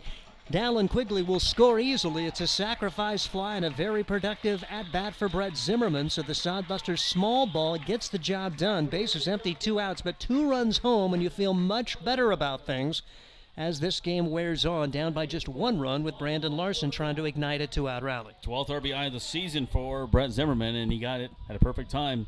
Get the Busters back within 1. So that very fundamentally sound ball this inning for the Sodbusters as the pitch is fouled away. Brandon Larson, no balls, 1 strike. Brandon, huge game in the series opener, 4 for 6, had a 2-run triple, and yesterday came in as a pinch hitter. He walked.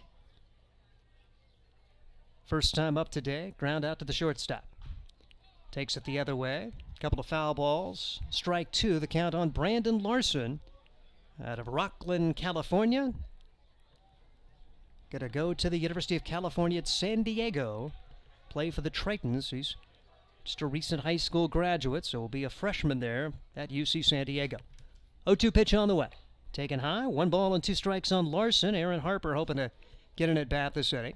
I like what Scott Galusha talks about. They had to order special pants for Larson. He's so tall.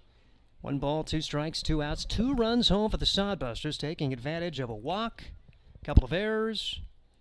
Pitch is low and in the dirt. Count goes to 2 balls and 2 strikes. A walk. Garcia stole 2 bases. Dallin Quigley stole 2 bases in that inning. There was a throwing error by the third baseman, a throwing error by the catcher. And all is said and done, Sodbusters have 2 runs on the board. Pitch is fouled away. And it remains 2 balls and 2 strikes. You like the extra swings the Sodbusters getting. They're fouling off a lot of 2-strike pitches. Working that pitch count. Manicucci had only 24 pitches thrown coming into the inning, and he is up over 50 now. Here's the 5th one of this at-bat right here. 6th one, excuse me. Here's the pitch. Taken high and outside. And it's now 3-2 on Brandon Larson. So it's the 3rd batter this inning to go full count against Preston Manicucci, battling well against this right-hander. 3 runs, 4 hits for the prospects, 2 runs, 2 hits for Hastings, and it's a well-earned walk from Brandon Larson. So a 2-out opportunity here with Aaron Harper coming to the plate. He had an infield single his first time up, and there'll be a visit to the mound as we will see the head coach come out. Trevor Varley, Central City High School graduate, come out and visit with his right-hander, Preston Manicucci, as the pitch count is mounting. There is left-handed action for the Nebraska prospects in their bullpen. So, again, you'd love to find a way to get to the pin here early to middle innings and not have to go against some of their big guns late in this game. Prospects, I thought they were pretty good top to bottom when the 2 teams met earlier this year in a 3-game series. They were all very good pitchers' duels, with the Sodbusters winning 3 walk-off wins. That was why it was so disappointing to see 3 on the board for the prospects in the first inning, thinking, man, you're going to get 3 in the game. Well, the Sodbusters manufactured 2, the epitome of manufacturing 2 runs in this inning. They do not have a hit in the inning, but have 2 runs on the board. As Aaron Harper takes ball 1, 1 ball and no strikes on Aaron. Aaron was in the middle of almost every big play in that first series. Even though he went 3 for 13 in the series, had some huge RBI hits as the Sodbusters won them all by 1 run. One of those games going extra innings. 1-0 pitch. Misses for ball 2 outside. Manicucci wondered where. Wasn't Monday night's game, wasn't there an inning 2 where the Busters only had 1 hit and had a bunch of runs? Or Friday night's game, I mean? Friday, yes. They had 5 runs on 1 hit, but it was a 2-run triple. Sodbusters taking advantage of a lot of opportunities. Hit batsmen, walks, and 1 monstrous error. Pitch is fouled away. 2 balls and a strike on Aaron Harper. Didn't play in that series opener. Came back and went 1 for 4 yesterday. Harper batting in the 4 spot today. Has been a fixture in the 2 spot most of the time since coming in from Northern Illinois. Takes this pitch upstairs as Manicucci seeing the control fade a little bit in this one. As Manicucci trying to find a way to work his way around Aaron Harper and get out of this inning with 2 runs allowed. Runner at first and 2 outs. And the pitch taken upstairs. And Aaron Harper has worked his way to 3-2. Another 3-2 count in this frame, as the pitch count has now reached 57 for Manacucci. 33 in this inning. Wow. Manacucci. Runner goes, of course, with 3-2 and 2 outs, and Harper pops it up on the infield. Second baseman back into short right field, and Jay Adams makes the catch. After all of that, the Sodbusters get 2 runs on no hits. There was 1, make it 2 errors, and 1 man left. And we had 2. Inning number 4, Prospects 3, Sodbusters 2, and this is There's Sodbuster nothing Baseball. like relaxing on a summer day. Nothing like taking in a Hastings Sodbuster baseball game. And there's nothing like an ice-cold Pepsi to make the day perfect. Pepsi Cola of Hastings wants to make your nothing like be the best day it can be, whatever the occasion.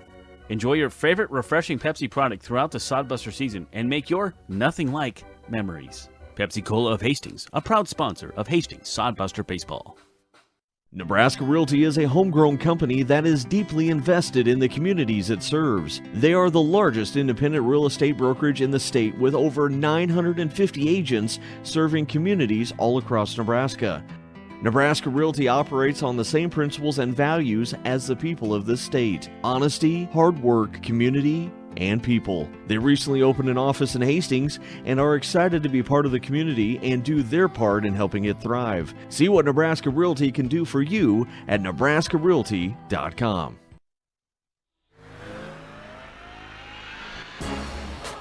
We head to the 4th inning. Sodbusters now trailed by 1 run, 3-2. A score-keeping update for you. They did give Dallin Quigley an infield single on his grounder in that last half inning.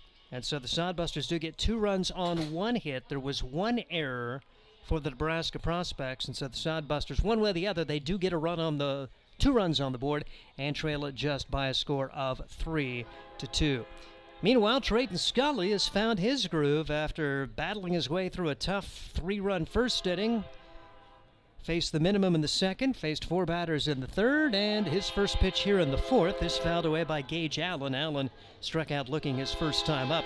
Trayton Scully has allowed 3 runs, 2 of them earned on 4 hits, striking out 3, walking 1, and hitting 1. That walk and hit batsman both coming as part of that 3-run first, and they had 3 hits in that inning, did the Prospects, all extra base hits.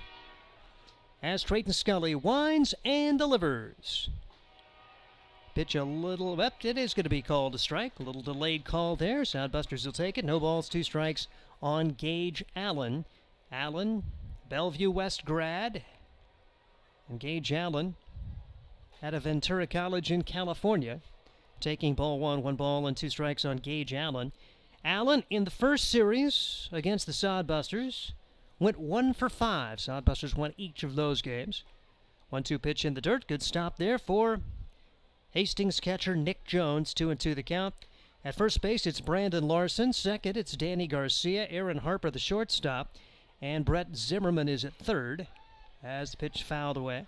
Count remains 2 balls and 2 strikes. The outfield, Dallin Quigley in left, Garrett Kennedy in center, and Sawyer Duddleston back in the lineup in right field. Duddleston, along with a bunch of his teammates, off attending the wedding of Shane Scott, former Sodbuster, the last couple of days. 2-2 pitch on the way. Swing and a miss. Trayton Scully gets his 4th strikeout of the day, and back-to-back strikeouts wrapped around that 3rd inning break. Trayton Scully over 50 pitches thrown in this contest, and has done a nice job after being rocked early to keep his team in it, and the Sodbusters have responded with a couple of runs. Here's Trey Mungian. First pitch swinging, pops it foul, out of play, no balls, 1 strike on the shortstop, who popped to the shortstop his first time up. That ball gets into the stands and handled by a fan. 3-2 the score. The Nebraska Prospects on top of the Hastings Sodbusters. Critical game here as we wind things down at the first half of the Independence League schedule. Mungian hits this in a mile high. The shortstop, Aaron Harper, makes the call and makes the catch. Saw that struggle in the first inning when the ball fell. Ended up being an error, and that proved just devastating. That was the first batter of the ball game, and Prospects followed that up with triple, double. There was a walk, and then another double, and all was said, 3 runs had scored. And Sodbusters been trying to dig out of the hole next. Back to the top of the order, Matt Getzman, and he was the guy that was involved in that one. I like to say, you wonder how that first inning goes if that defensive play, a relatively routine play, was made. How does Scully react? How do the Prospects react? But you can't go back in time as the pitch flies by for ball 1 ball and no strikes. Getzman reaching on the air and scoring the first of the 3 runs in that first inning. That's the difference in the ball game. 3-2 as the Sodbusters plate 2 runs in the third, one of those unearned after they ruled the grounder to the third baseman by Dallin Quigley, an infield single. Sodbusters did get 2 runs on 1 hit, but a great job on the small ball, stealing 4 bases, taking advantage of a throwing error, and a couple of walks. 1-1 the count, the pitch to Getzman. A little bit outside, 2-1 on Matt Getzman. Getzman, a UNO signee out of Millard North High School. First series, he went 0 for 9 against Sodbuster pitching. Rifles this one into right field, and that's going to be a base hit. Garcia couldn't range back to grab it, and Duddleston comes in to play it on the roll, and it's a 2-out single for Matt Getzman for the Nebraska Prospects. They have out-hit the Sodbusters 5-2. They lead the game 3-2, and here's Jay Adams, who had one of the big monster hits in that first inning, an RBI triple. Followed that up with a ground out. It's an amazing turnaround for Scully, who faced 9 in the first inning, threw 28 pitches. He threw 19 pitches combined in the next 2 innings, in setting him down in order in the second and allowing only a 2-out single in the third. Bouncing ball back up the middle. It's going to be fielded by Garcia. He'll step on the bag, and that will do it for the top half of the 4th inning. It's Jay Adams out on a fielder's choice. Getzman forced 4 unassisted in the top half of the 4th inning. No runs, 1 hit, 1 man left, and we head to the bottom half of inning number 4. It remains Nebraska 3, Hastings 2. This is Sodbuster Baseball. Get the latest in news, sports, and local interest stories with the Hastings Tribune. The Tribune's award-winning staff provides you with the best in local content, from the news you need to amazing photographic moments to the latest in Sodbuster baseball news. Check out the classifieds, browse the business directory, and more. The Hastings Tribune, always a good read. Pick up the latest issue or subscribe today. Both print and e-editions are available. HastingsTribune.com. The Hastings Tribune, a proud sponsor of Sodbuster Baseball. Imagine visiting a place with historic housing districts, beautiful parks, and strolling through downtown shops. No, it isn't a fairy tale. It's Hastings, Nebraska. Hastings is the birthplace of Kool-Aid. You can see the Kool-Aid exhibit at the Hastings Museum, along with many other amazing attractions and a planetarium. And visit the one and only Nebraska Bigfoot Crossroads of America Museum and Research Center. It all starts with the Adams County Visitors Bureau. Start exploring at visithastings.nebraska.com. Experience Hastings with the Adams County Visitors Bureau. And at the bottom half of inning number 4, Sodbusters very much a part of this one against the Nebraska Prospects. 3-2 the score. Prospects 3 runs on 5 hits. Sodbusters 2 runs on 2 hits. Each team has committed an error in the game, as Nebraska is going to have Sawyer Duddleston, Blake Scott, and Nick Jones coming to the plate. Sawyer Duddleston, boy, what an outstanding start to the summer he has had. If he'd had a number of at-bats to qualify, he'd maybe be the top hitter in the league. 526 coming into today. That falls a little bit after his strikeout back in the first, but 13 RBIs for him, 11 runs scored for Sawyer Duddleston, who stands in the right-handed box for the Hastings Sodbusters. Inning number 4 underway as the right-hander Preston Manacucci trying to bounce back from that 2 runs allowed in the third, and throws a first pitch strike, no balls, and 1 strike to Sawyer Duddleston, the Arkansas Tech product, business major out of Springdale, Arkansas. Duddleston set to go, and the pitch. 0-1 delivery is missing for ball 1. 1 ball and 1 strike on Duddleston, playing right field here today. Wasn't in the lineup the last couple of days. One of the several guys on the team out of town for an Arkansas Tech wedding. Arkansas Tech guys got to love the uniforms here. Same colors as the Wonder Boys, so they can bring all their gear and just fit right in here in Hastings. Green and yellow works out good for them. Yep. 2-1 the count now on Sawyer Duddleston trying to get aboard. Last inning was great for the Sodbusters. The epitome of small ball is used a walk, an infield single, another walk, sac fly, 4 stolen bases, and an error to plate 2 runs. Pitch missing, 3 balls and a strike now. And doing a great job of working the pitch count on Preston Manacucci, who's now well over 60 pitches thrown after he had thrown only 24 through the first 2 innings. Manacucci brings the pitch home. Fouled away. It's 3-2 now on Duddleston. That lefty still warming up for the Prospects. Could be the last inning regardless for Manacucci.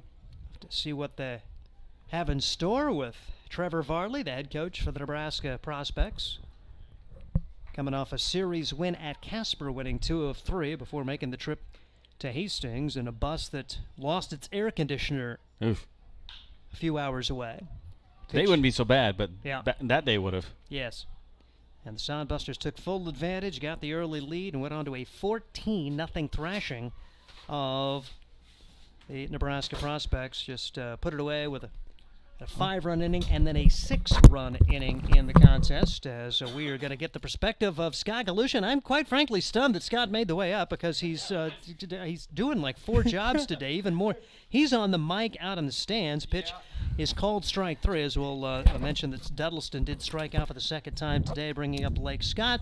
Again, we're in the bottom half of the 4th inning. 3-0 the score. Prospects on top of the Hastings Sodbusters. Wait a second. I thought it was 3-2. Yeah, 3-2. There, that's better. Prospects That's on better. top of the Hastings Sodbusters after the 2 runs last inning. And nice bounce back. You'd love a do-over of that top of the 1st, but we can't do it. You know, he found the middle of the plate a couple times, and against good hitters, that's what's going to happen. And hats off to them, because those weren't cheap. Yeah. So, but he's done a great job at hanging 3 zeros after that and giving us a chance to stay in the game, and it's going to be a good ball game. Little small ball. Love that 3rd inning with a walk. They ruled an infield single, 4 stolen bases. There was an error, and boy, they talk about manufacturing runs. That was Sodbuster baseball. That's right. That's Sodbuster baseball. That's what we do. We recruit to those kids now, and so we play a little bit faster. We play a little bit different style of baseball than some people do, just because of our beautiful facility, and it was great to see us execute there. As the pitch coming in, and a rocket shot from Blake Scott, but a foul ball. 3-2 the score, as the Prospects with 3 runs on 5 hits, the Sodbusters 2 runs on 2 hits. Yeah. And you are doing public address duties out in the stands today? I've said it a million times. If you're going to do our job, you better be flexible. And so Jason needed to be away tonight, and Brian was going to take over, and hats off to Charlie. Charlie's team made it to the finals today. So it was not a hard decision to say, Brian, go be dad and watch Charlie and those boys play in the championship game. I do know that they lost 6-4. They played really well, and Charlie, nice job for you guys hanging in there, and getting to that final game is really impressive. 3-1 the count here on Blake Scott, and he works a 5-pitch walk. So the Sodbusters doing a good job. Manacucci rolled through those first 2 innings, but now up to almost 70 pitches in the game, and maybe a chance to get to the bullpen here before long. Well, that was the plan, and we were, he was really good early, but we also helped him a little bit early, and we've had a lot better at-bats the last few innings, and so Nick Jones really hit a ball hard last time, just happened to hit it right at that center fielder, but it was well struck for sure. And Nick Jones, another one of the Arkansas Tech guys who's been out for the last few days to that Shane Scott wedding, and the pitch is outside for ball 1 to Nick Jones, the engineering major out of Little Rock Baptist High School. I had having several nice visits with him and his family. He's got a younger brother that we may have a shot at next time around, but wonderful family, and just an excellent kid. Engineering student, making it look easy, great student, and just happens to be a very good baseball player as well. But he fits perfectly to our mold, and he's just a wonderful young man. He got a chance to stay at my house a night or two, and got a chance to talk to him a little bit more, and it was great. 2-0 the count on Jones. Runner at first, 1 out. Sodbusters have the tying run on there here in inning number 4. Man, I'll tell you, the way this series has gone, the games between these 2 teams, you're thinking 3 in the first looks really big, because that first series, just finding 3 runs was hard enough. Exactly, and he just mowed us down in the first inning and looked like we were overmatched a little bit. But our guys have done a nice job tonight at making adjustments. And so that's anybody's ball game at this point. Jones goes after this one, but lofts it high in the air to left center field and over in the gap to make the play as Matt Getzman. So a couple of pretty hard hit balls from Jones, but both fly outs to center, and there's 2 outs in the inning for Danny Garcia. Yeah, Danny Garcia's birthday today, 19 years old today, Danny is, and so I teased him on the mic earlier. I said, hey, your birthday present's going to depend on how we play today. Yep.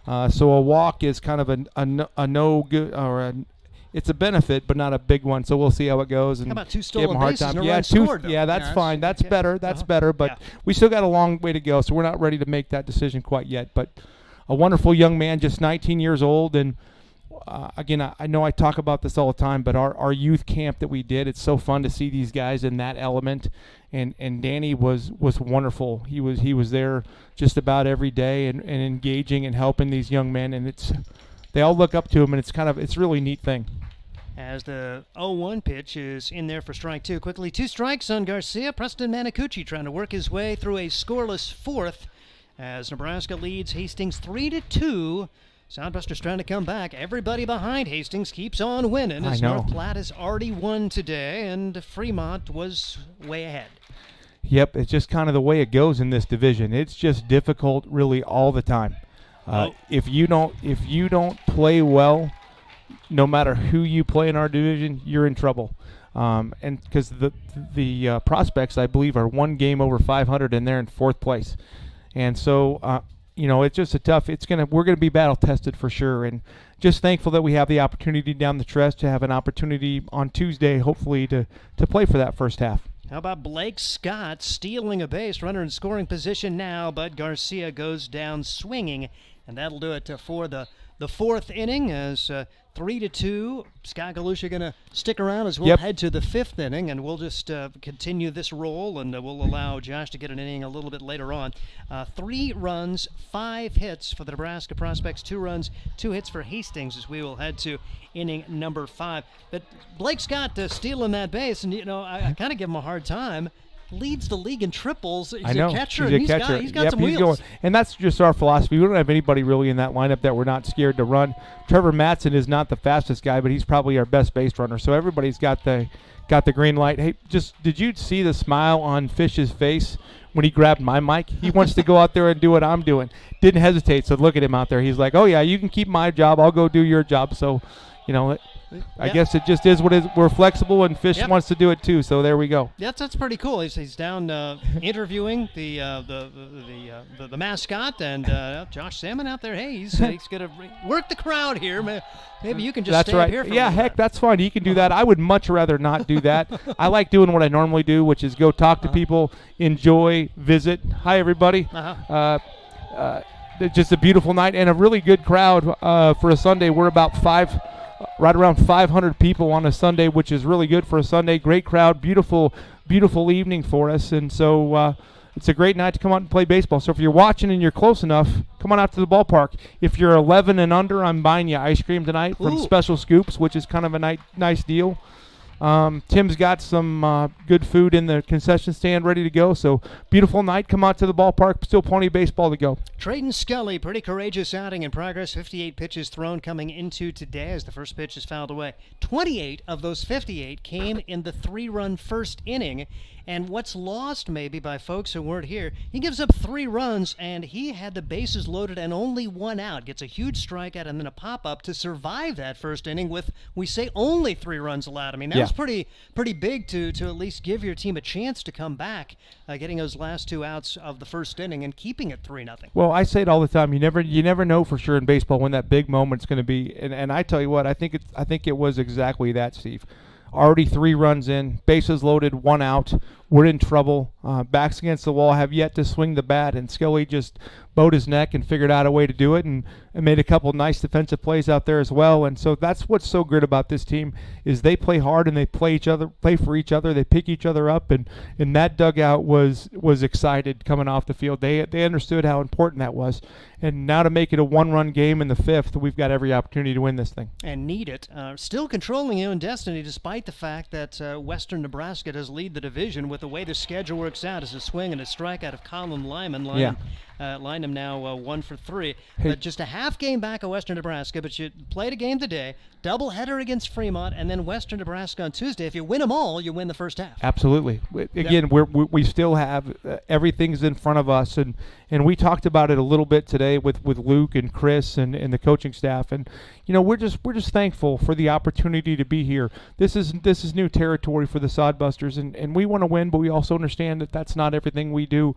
But it surely is nice to be part of the race, and this is a big game. I mean, they're all big games, and so my gut feeling is try to win tonight, split tomorrow with Fremont, and then we play for all the marbles on Tuesday against Western Nebraska. Now, I'm not sure what the North Platte, they're 16-10 now after winning. They play Western Nebraska tomorrow, and they're off Tuesday. Yeah. So I'm not sure. I haven't done all the math about that. There seems like there's a scenario out there where North Platte could actually win the division and be idle on Tuesday. Yeah, that could happen. And I've been a coach for a long time, so I used to sit there and through every scenario with the wild card points, and then I wouldn't sleep for 4 or 5 days. And so Luke was asking me some questions last night, and I'm like, hey, here's what we're gonna do. We can go over all these scenarios, but let's take care of what we can take care of. And he goes, Scott, you're exactly right. So our kids had a nice meeting today, and our kids are fired up. They understand what's at stake, and again, this is the best team we've ever had. We're gonna be part of this conversation all year, but it sure is nice that we're playing really meaningful games still in June. Good hustle there. Nice defensive play. Brandon Larson, the bat of Kristen Gomez, a 2-2 pitch right down the first base line, picked up by Larson. He wins the race to the bag. There's 2 up, 2 down. Nice job for Scully to retire the 3 and 4 hitters in the lineup. It's going to be Jace Woida, who walked his first time up, grounded out in the second. 3-2 the score. Prospects lead the Sodbusters with 2 outs, nobody on here in the 5th. That's a picture of my family watching. Oh, they sent cool. it to me. Right. Look Yep. at that. Yep. Hey, remember that the TV adds 15 pounds when you guys are watching, because I feel pretty good actually walking around here. But let's just keep that in mind as we're watching. So everybody, hey, I appreciate it. Again, I can't tell you how nice that makes me feel to know you guys are all watching up there. So thank you very much. I know it was a cold day up there. It's beautiful here today. Wish you were here, but I'm glad you're watching. Thank you so much, everybody. As to say, Wisconsin weather here today. Yeah. It's 70s, beautiful. It was, boy, gorgeous. We wanted to play the 1 o'clock game. That's today. right. If there was ever a time to play early, it was today. But it's just a beautiful evening and a great crowd tonight. Scully, 3-0 count now on Jace Woida with Cade Lynham waiting on deck. Scully trying to work his way through the 5th. And like I say, pitch count, not nearly as much of a factor as we thought it was going to be. He's now hit 70 pitches, but 28 of those in the first. Earlier in the year, Scully threw 6 innings and threw 54 pitches. Yeah. I'm not even sure I've ever seen that. So, yeah. And of course, as soon as I say that, he walks a guy. Go figure. But second walk goes along with a hit batsman. The other free pass is back in that tough first inning, but has come back nicely. 5 strikeouts, still chance to get out of this inning with no damage done. And Cade Lynham laced a double his first time up, singled his last time up, so tough out here. Scully needs to try to keep it a 1-run game here in the 5th. Scully was missing arm side, and Luke must have recognized that as well, because that's the adjustment that he's made, and everything is much more square now. The footwork's good, the release point is good, and he's right around the plate, right where Scully normally is. And Scully, one of those guys, he'll have the COVID year. It sounds like he's going to play 2 more years of college ball. Is he another candidate to maybe come back and play another year? You know what? He's family, and we love Scully. And, not everybody knows Scully, but he may be the funniest guy on the team. Huh. He's not super outspoken, but if there's a prank going on, it's almost guaranteed that Scully's behind it in some way, and so he's a riot, and everybody loves him, and he's just a great teammate, and he'll do whatever it takes. We're trying to tone him down on his innings and whatnot, and so we had a plan to take care of that, and he came to us today and said, hey, I know this is a big game, so I'll go as long as I can go, and so that's again just a testament to the kind of kids that we get. 3-1. He's fallen behind the last 2 hitters here. Really needs to try to get out of this with no damage done. Runs have been hard to come by the last 2 days against this Nebraska prospect team.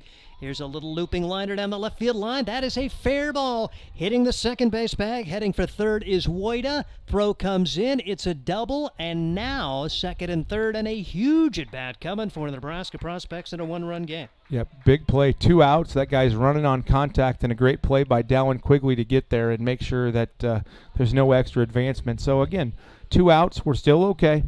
Just need to get this guy out. J.D. DePrima, he hit was hit by a pitch first time up, struck out back in the third, and what was a relatively routine inning to start out, strikeout, ground out, but now a walk and a double, and a big moment in this game at a one-run contest. First pitch swinging, and no balls, one strike on DePrima. All right, Steve. Hey, tomorrow we're on the road, so I don't get a chance to talk to you, but tomorrow is my grandson's number 1 birthday. All right. And so, Cal, I know you're watching. I got a text that said Cal was watching. Cal, bud, I love you. Happy birthday, and have a good one, and hopefully he loves the water, so it's a great deal up there, so he's exactly where he should be with a bunch of family. So, Cal, enjoy your first birthday, or at least birthday party 1, but I'll be there for birthday party number 2. We'll see you in a couple days, bud. All right, we appreciate Scott coming up, and if you want to stick around for this final strike 3. 0-2 pitch on the way, taken for ball 1. 1-2 the count. Runners at second and third. Here in the top half of the 5th inning, Prospects with the early body blow. 3 runs in the first. Sodbusters came back with 2 runs in the third. That's where we stand in the 5th. The pitch. Atta-way, Scully. Great job. Out of the inning. 2 strikeouts in the inning, 6 in the game.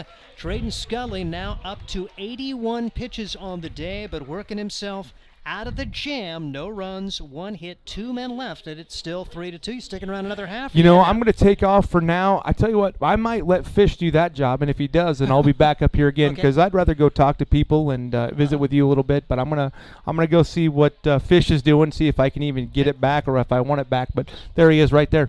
Fish, you know, you can do that if you want. If you want to do that for a while, you go right ahead. I can stay up here. I can stay up here with Steve and do my normal job. So whatever you want to do. That's it. Yeah, I'm ready to do. Always ready to do play-by-play. You gonna go do that? So there you go again. On the fly. On the fly. Yep. We're just gonna, you know, that's what I say all the time. The favorite part about my job is I can pretty much do whatever I want. Yep. And you have to be flexible, and that's the kind of people we have. And he loved it. I knew it. He didn't hesitate much. Yep. So you get to do what you want to do. Yeah. He gets to do what he wants to do. Yep. Caden's doing what he wants to do. We're all in pretty good shape. So I'm going to go talk to some people, and you know what? I'll probably be back. All right, so I'm gonna do play-by-play. There you go. Keep going. All right, woo. Good job. All right. Thanks, Steve. Okay, so Thanks. I'll just keep on rolling here. So we'll just. I'm gonna do play-by-play, which is this is my deal. I have so much fun. So the Sodbusters are within a run. It's 3-2 as we head to the bottom half of the 5th inning. 9-1-2 coming up. It's going to be Quigley, Kennedy, and Zimmerman against the Nebraska Prospects, and they have gone to the bullpen here as we'll try to catch a number for you. It is the left-hander that was warming there for a couple of innings, and it looks like number 24 is going to be on the hill. That is Jaden Payne. So Jaden Payne, the new pitcher, Preston Manacucci, working his way through the first 4 innings of this one. And so Jaden Payne, left-hander out of Cloud County Community College, by way of Millard South, is going to be up. He'll face the 9-1-2 hitters, and the Sodbusters have worked their way into the bullpen. Can they make them pay? Sodbusters scoring 2 runs in the third. Really did not have much success against Manacucci, just the 2 hits to go against Manacucci. Manacucci struck out 4 and was able to throw over 80 pitches on the day. First pitch strike to Dallin Quigley. Quigley had one of the key at-bats in that 2-run inning. They gave him an infield single on what was a high throw by the third baseman. He stole second, stole third, and came around to score the second run. Takes this pitch inside, almost got a piece of him, but it's 1 ball and 1 strike on Dallin Quigley. Bottom half of a 5th inning, and the Sodbusters battling against the Nebraska Prospects, trailing it by a score of 3-2. As Jaden Payne, left-hander, pitch is hit high in the air to left field, where fly balls go to die. Duncan Field, man, you don't want to get any kind of loft. Cade Lynham, an easy play there. F7 to open the 5th, then Garrett Kennedy will come to the plate. 3 runs, 6 hits now for the Prospects. Sodbusters have committed an error. 7 left for Nebraska. For the Sodbusters, 2 runs on just 2 hits. They have committed an error and left 3. And the top of the order, Kennedy up there. Kennedy 0 for 2 in his at-bats against Preston Manacucci.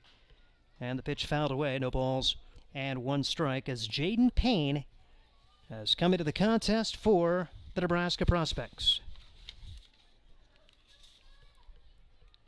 Jaden works clear from the right-hand batter's box side of the rubber when he throws. 1-1 the count. Kind of an unusual approach. See how it works for him. He's been solid this year, throwing 15 innings. This is his 6th appearance. Throws this pitch high. 2 balls and a strike. Jaden Payne, an ERA of 3.00. He is 2-0 on the year, so facing one of the better pitchers for this Nebraska prospect crew. Pitch is taken outside, now 3-0. Should say 3-1 on Garrett Kennedy. Sodbusters trying to get the tying run on here in inning number 5. The pitch. High for ball 4. Good at bat for Garrett Kennedy. He's aboard with 1 out. And the Sodbusters really took advantage of J.D. DePrima and Preston Manacucci in terms of the stolen base situation. 5 stolen bases for the Sodbusters in the game. We'll see if they go after DePrima again. Now, it's a little different animal with a left-hander on the mound. Brett Zimmerman had a sacrifice flies last time up, 0 for 1, and he's first pitch swinging here and fouls it away. No balls, 1 strike on Brett Zimmerman. Zimmerman batting in the left-handed box out of Loyola Marymount, Modesto, California, his hometown. A home run, 12 RBIs, 14 runs scored in the spring for the Lions. 0-1 delivery. Over but low. 1 ball and 1 strike on Brett Zimmerman. Hastings locked in that battle for first place in the Nebraska Land Division with just about everybody. Western Nebraska coming in a half game in front. North Platte won today to pass Hastings at 16-10. Pitch outside for ball 2. 2 balls and a strike.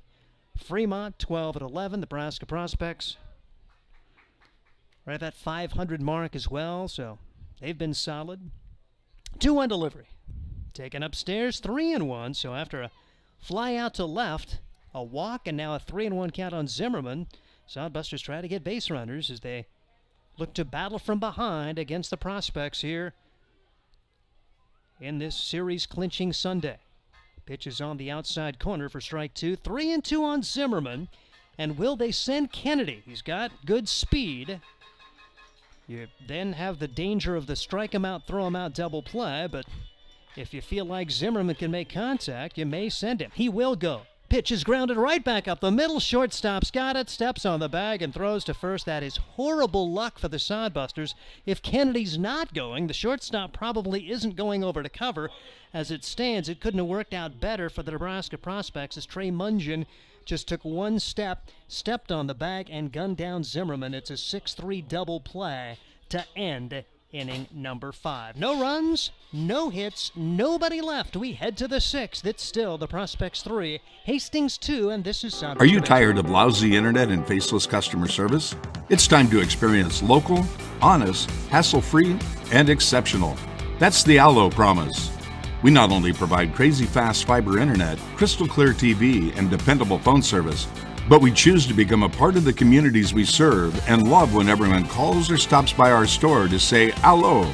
So don't settle for mediocre, settle for exceptional with Allo. Visit us at allofiber.com/local.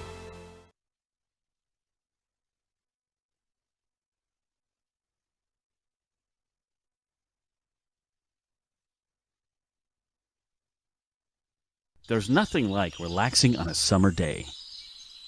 Nothing like taking in a Hastings Sodbuster baseball game. And there's nothing like an ice-cold Pepsi to make the day perfect. Pepsi Cola of Hastings wants to make your nothing like be the best day it can be, whatever the occasion. Enjoy your favorite refreshing Pepsi product throughout the Sodbuster season and make your nothing like memories. Pepsi Cola of Hastings, a proud sponsor of Hastings Sodbuster Baseball. We head to inning number 6. It's Steve Stein. Josh Salmon actually working the crowd today as he's helping out the Sodbusters in another role. There's going to be a pinch hitter coming in. Gage Allen will exit the game, and the Nebraska prospects are going to be batting Zach Johnson. So Zach Johnson will bat here in inning number 6. Zach Johnson gets his first at bat of the day for the Nebraska prospects. Trayton Scully out there for his 6th inning of work battling back from that tough first to throw up 4 zeros and give the Hastings Sodbusters a chance. So Johnson taking strike 1.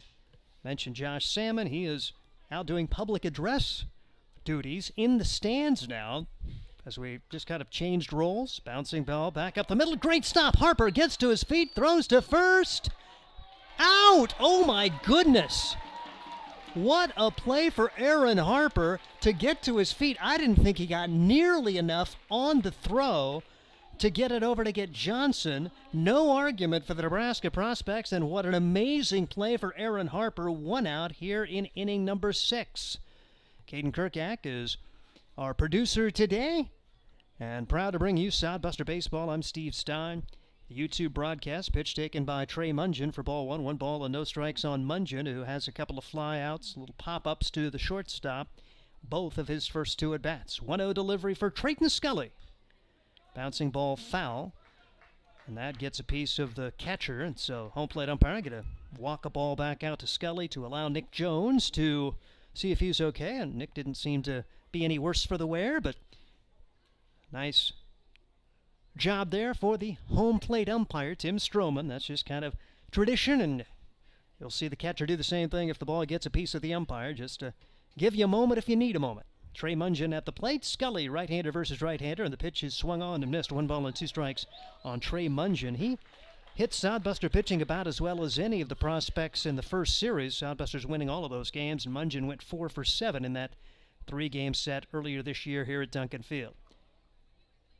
Scully shakes off a couple of signs from his catcher Nick Jones. Now he's set to go and brings home the 1-2 pitch. Bouncing ball, left side. Aaron Harper going to get another chance. Has to shield his eyes, and he'll not have a play. That was a wickedly tough play. The sun is just in the wrong spot. You don't think of a bouncing ball being a problem with the sun, but he had to look up into the sun, shade his eyes, and by the time the ball came down, Harper realized not going to be able to get Trey Mungin. A 1-out infield single for Mungin, and the prospects will get back at the top of the order with Matt Getzman. Getzman reached on an error his first time up.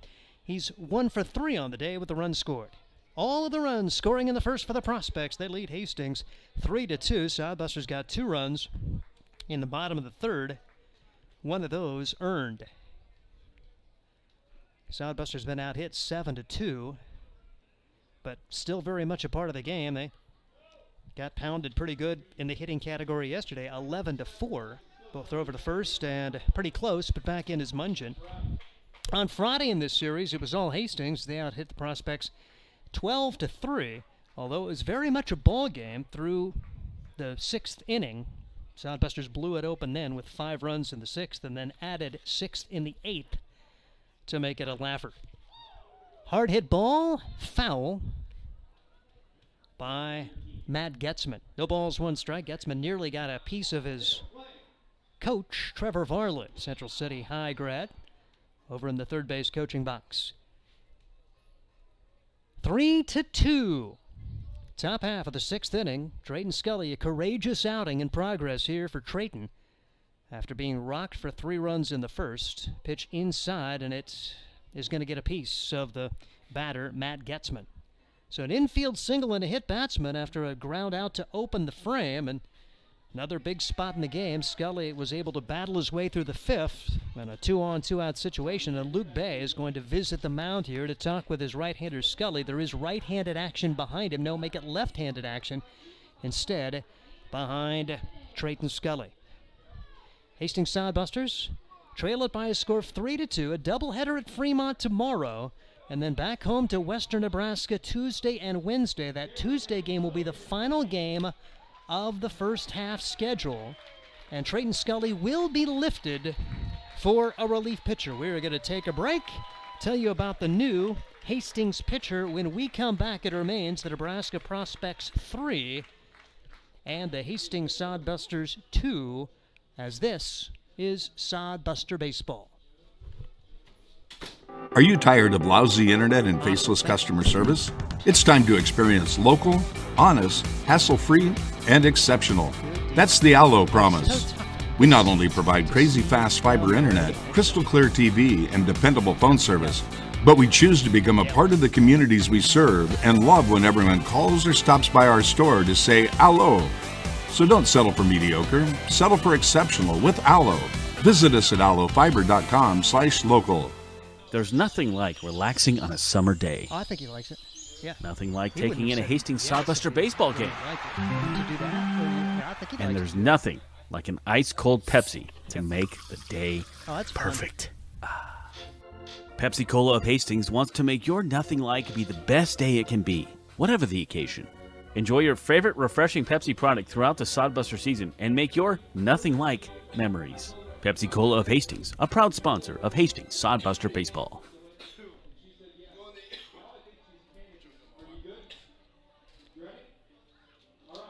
We had two. Continuing this sixth inning of the Hastings Sodbusters. Down by a score of 3-2, and Blake Burrows will come out of the pen right here for the Hastings Sodbusters. So good chance to see Burrows making his second appearance in his first outing with 1 1/3 inning, allowed no runs on 1 hit, struck out 2, and Burrows trying to keep it a 3-2 game. Pretty courageous outing for Trayton Scully, who throws over 90 pitches, allows 3 runs, 2 of them earned, ends up going 5 1/3 innings, allowing the runs on 7 hits. He ended up striking out 6 on the day and did have a couple of walks and a couple of hit batsmen. And now it's going to be Blake Burrows to face Jay Adams and Colin Lynham. Both of those guys had extra base hits as part of their 3-run first. Nothing for the prospect since that time. First pitch misses for ball 1, 1 ball and no strikes on Jay Adams. So big spot in the game for Blake Burrows to come in to try to get a couple of outs and keep it a 1-run game, with the Sodbusters managing only 2 hits so far. So offense has been nearly non-existent for the second straight day, so you want to keep it a 1-run game. You don't know how many chances you're going to get to put runs on the board. Just 4 hits yesterday for the Sodbusters and a 4-1 loss. Just 2 hits today. And a little bit of bad luck. You know, you had that 1-out walk last inning. The runner going, a hard hit ball right back up the middle, turned into an easy double play. 2-0 delivery. Taken upstairs. 3-0 the count now on Jay Adams. So Burrows trying to find the strike zone. Multi-talented individual Blake Burrows, still undecided on his plans for next year after 3 years at Kansas State and a year at Texas Rio Grande Valley. He's out of Weatherford, Texas. 3-0 delivery. High for ball 4. So now the bases are loaded and it gets a little bit tougher for the Hastings Sodbusters. Mungeon at third, Getzman at second, and Jay Adams at first, with Colin Lynham, who had an RBI double and a run scored back in inning number 1. 1 for 3 on the day. So Blake Burrows trying to find the zone here, has to bring it over. Sodbusters will play the corner infielders in, middle infielders back, hoping for a double play. Burrows brings the pitch home. First pitch right there for strike 1. No balls and 1 strike on Colin Lynham. Sodbusters battling here against the Nebraska Prospects. Critically important game. They're all big here. The final 4 games for the Sodbusters in the first half standings. 0-1 delivery. Bouncing ball, back up the middle. Second baseman's got it. Throw to shortstop for 1, and that's all they'll get. Run scores.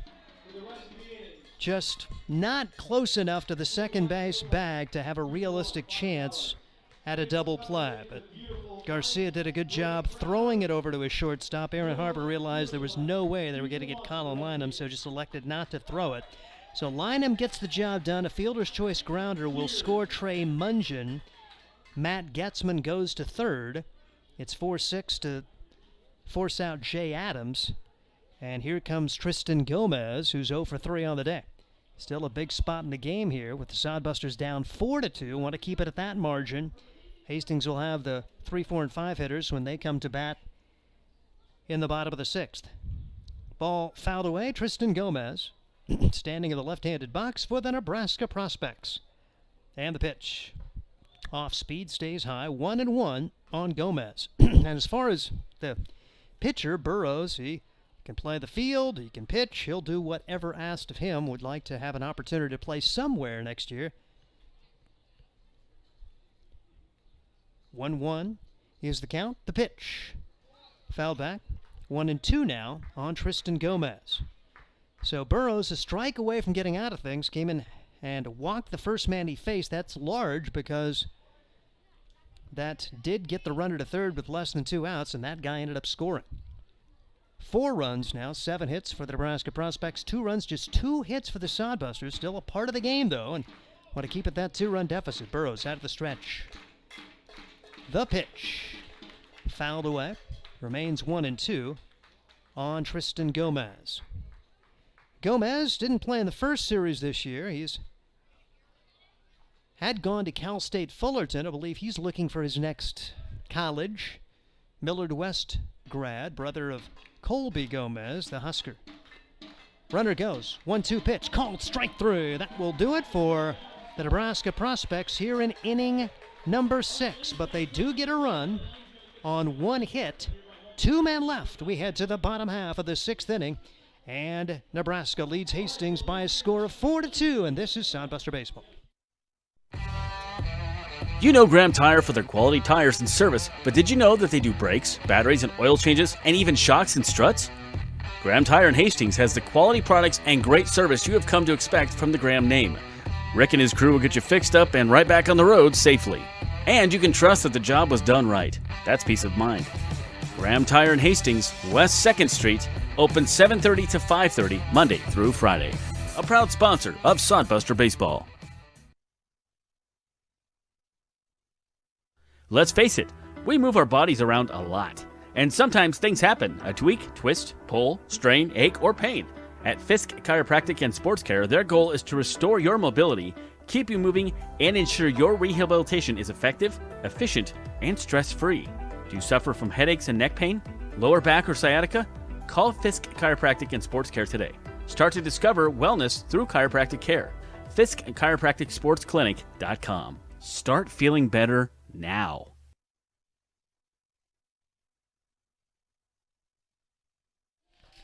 We bring you Sodbuster Baseball. It's Steve Stein, our producer, Caden Kirkhack. Josh Salmon has grabbed the cordless mic, and he is working the crowd here today. So, we're multi-talented, or at least diverse in our talents, willing to do anything. I know last year I was the main public address announcer for the Hastings Sodbusters, and it's great to have Kylie Sadamka doing that job this year, which allows me to kind of devote more time to the broadcast booth. So having a lot of fun here and hoping to call a comeback victory. Bouncing ball back up the middle off the bat of Larson. Fielded by the second baseman. Throw to first in time. Nice job, Jay Adams, playing his position well, ranging back up the middle. Larson couldn't quite sneak it through the infield. 1 pitch, 1 out as Jaden Payne out for his 2nd inning of work, and Aaron Harper will come to the plate. Harper, an infield single his first time up. He followed that up with a pop-up. We're now in the 6th inning. Sodbusters manages 2 hits off of the pitching staff of the Nebraska Prospects. And really, these 2 teams played the first series. They were all pitchers' duels, with the Sodbusters winning them all 2-1, 5-4, and 3-2. That's why it was really tough to see 3 runs on the board for the Prospects in that first, wondering, okay, you're going to be able to find 3 runs. And right now they trailed at 4-2, got 2 runs in the 3rd, but that's been it. Pitched low for a ball, 2 balls and no strikes on Aaron Harper. Sodbusters trying for the comeback here as they really need this one. Wouldn't be out of the hunt, but then they would not control their own destiny heading into the final 3 games of the first half schedule. Pitch fouled away, 2-1. The loss yesterday dropped them to 2nd place in the division, but they still control their own destiny because the team that was in front of them today, they'll have a chance to play on Tuesday. But needing a win now to keep the control in their own hands. 1-2 delivery. Pitch foul back. Remains 1-2. Don't know all of the ins and outs of the final couple of days because there are a lot of different possibilities. Because you got Western Nebraska and North Platte playing tomorrow night. And again, Hastings a doubleheader at Fremont tomorrow. Pitch fouled away. It remains 1-2. And North Platte has already won today to go to 16-10. Sodbusters' current record is 14-9. So still a lot of drama here in the final few days of the Independence League first half schedule. Harper pops it up. Right side of the infield. Jaden Adams back into short right, makes the catch. And Harper is 1 for 3, a pair of pop-ups to the second baseman to go along with an infield single. 2 outs, nobody on for Sawyer Duddleston, who struck out twice today for the Sodbusters, trying to find his measure of now left-hander Jaden Payne. He's probably very happy to see Preston Manacucci take a seat after Manacucci worked the first 5 innings of this game. I should say the first 4 innings of this contest. Payne out for his second inning of work. Here's the pitch. Sawyer Duddleston takes high for ball 1, and Josh Salmon has joined us. Hey, did you enjoy your time doing a little PA in the stands? Sure, I'm charging double, by the way. Oh, that's cool. So, yeah, Scott doesn't know that. Yeah. And if Scott doesn't know that, you're probably not going to get paid double. Oh, dang it. Pitches taken. That's where you get cash in advance if you're going to do crap like that. Man, I should have signed on the dotted line, shouldn't I? 2-0 to Sawyer Duddleston, trying to find a way. Sodbusters need base runners now, trailing by 2 runs after that large insurance run for the Prospects in the top of the inning. Bouncing ball left side. Third baseman retreats, then stumbles, throws to first, and in time. Gage Allen, I should say Zach Johnson, who came in, made the throw over, and that will do it for the Sodbusters. They go 1-2-3 in the 6th. We head to inning number 7. Sodbusters trail the Nebraska Prospects 4-2, and this is Sodbuster Baseball. The Adams County Visitors Bureau is the perfect place to start your Hastings experience. Hastings is the birthplace of Kool-Aid. See the Kool-Aid exhibit at the Hastings Museum along with many other exhibits and a planetarium. Enjoy the historic housing district, strolling through downtown parks, and beautiful shops. Whether you're visiting or you live here, the Adams County Visitors Bureau will help you find what you're looking for, from places to eat, things to do and see, to places to stay. Ask the Adams County Visitors Bureau at visithastingsnebraska.com. Sodbuster Baseball is sponsored by Nebraska Land Distributors. When you come to the ballpark, you can get a Coors Light, crisp, refreshing chill, keeping Nebraska chill, and light beer from Miller. Light beer with more taste. Nebraska Land Distributors also features White Claw. Live your way. And a trip to the ballpark wouldn't be complete without Leinenkugel's Summer Shandy, refreshing beer with a hint of lemon. Check out these great adult beverages on your next trip to the Hastings Sodbusters, courtesy of Nebraska Land Distributors. Hastings Sodbusters trail at 4-2. Blake Burrows trying to keep it that 2-run deficit. He's in there for Trayton Scully, who ends up going 5 1/3, I should say, allowing 3 runs, 2 of them earned on 7 hits. He struck out 6.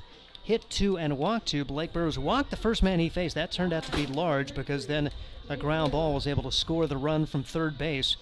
Burrows officially working 2/3 of an inning with a walk and a strikeout. Now he'll face Wojta, Lynam, and DePrima here in inning number 7. Getting late. The Sodbusters need to rally to keep control of their own destiny in the final 2 days of the first half race here in the Independence League. Burrows lefty against the left-hander Jace Wojta, and the pitch. Outside for ball 1. 1 ball and no strikes on Jace, who's 0 for 1 of the game. Couple of walks and a ground out. Josh Salmon back in the booth after working a couple of innings out there with the crowd mic, and doing a good job. Did you have fun with that? Yeah, it was fun. We had to give away some gum, and we had to name that tune, and good stuff.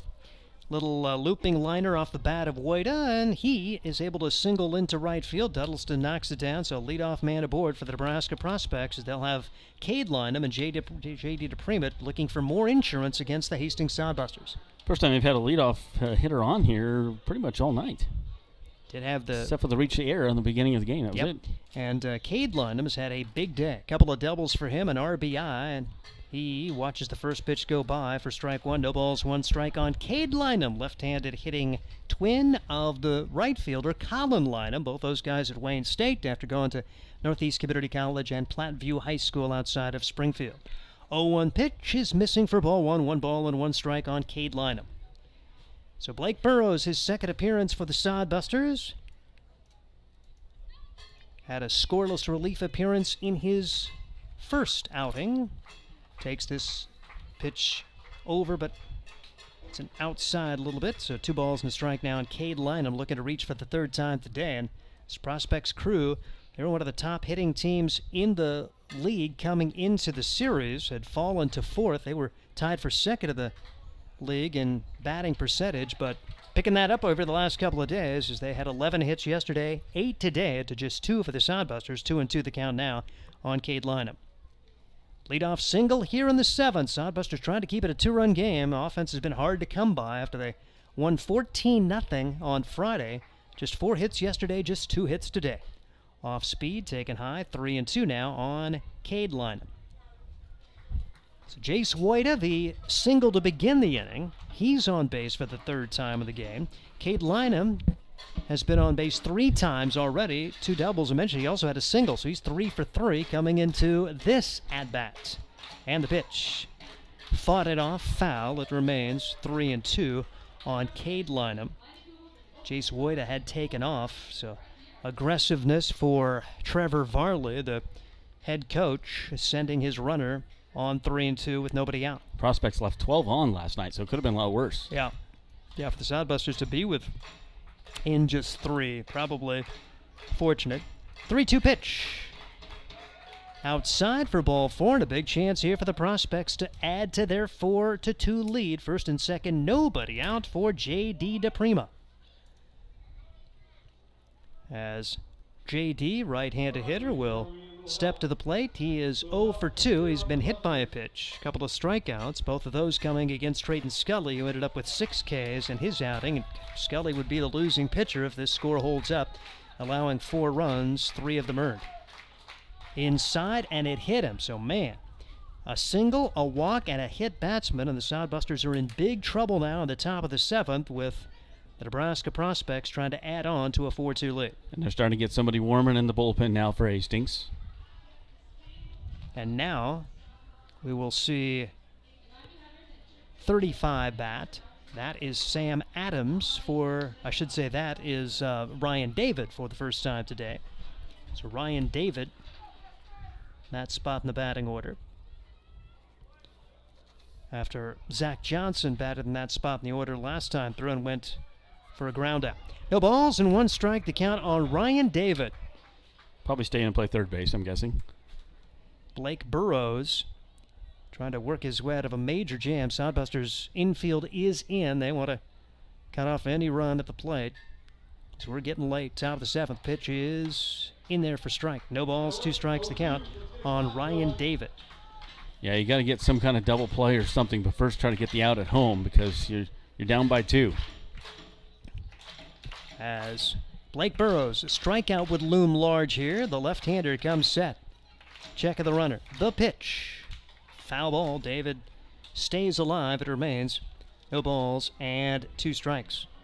David played yesterday, went 1 for 4 with a run scored. On Friday, he was 0 for 4 as the Sodbusters won that opener 14-0. But since then, Prospects winning yesterday and winning here today, trying to win the series, gain a measure of revenge after the Sodbusters swept the Prospects earlier in the year.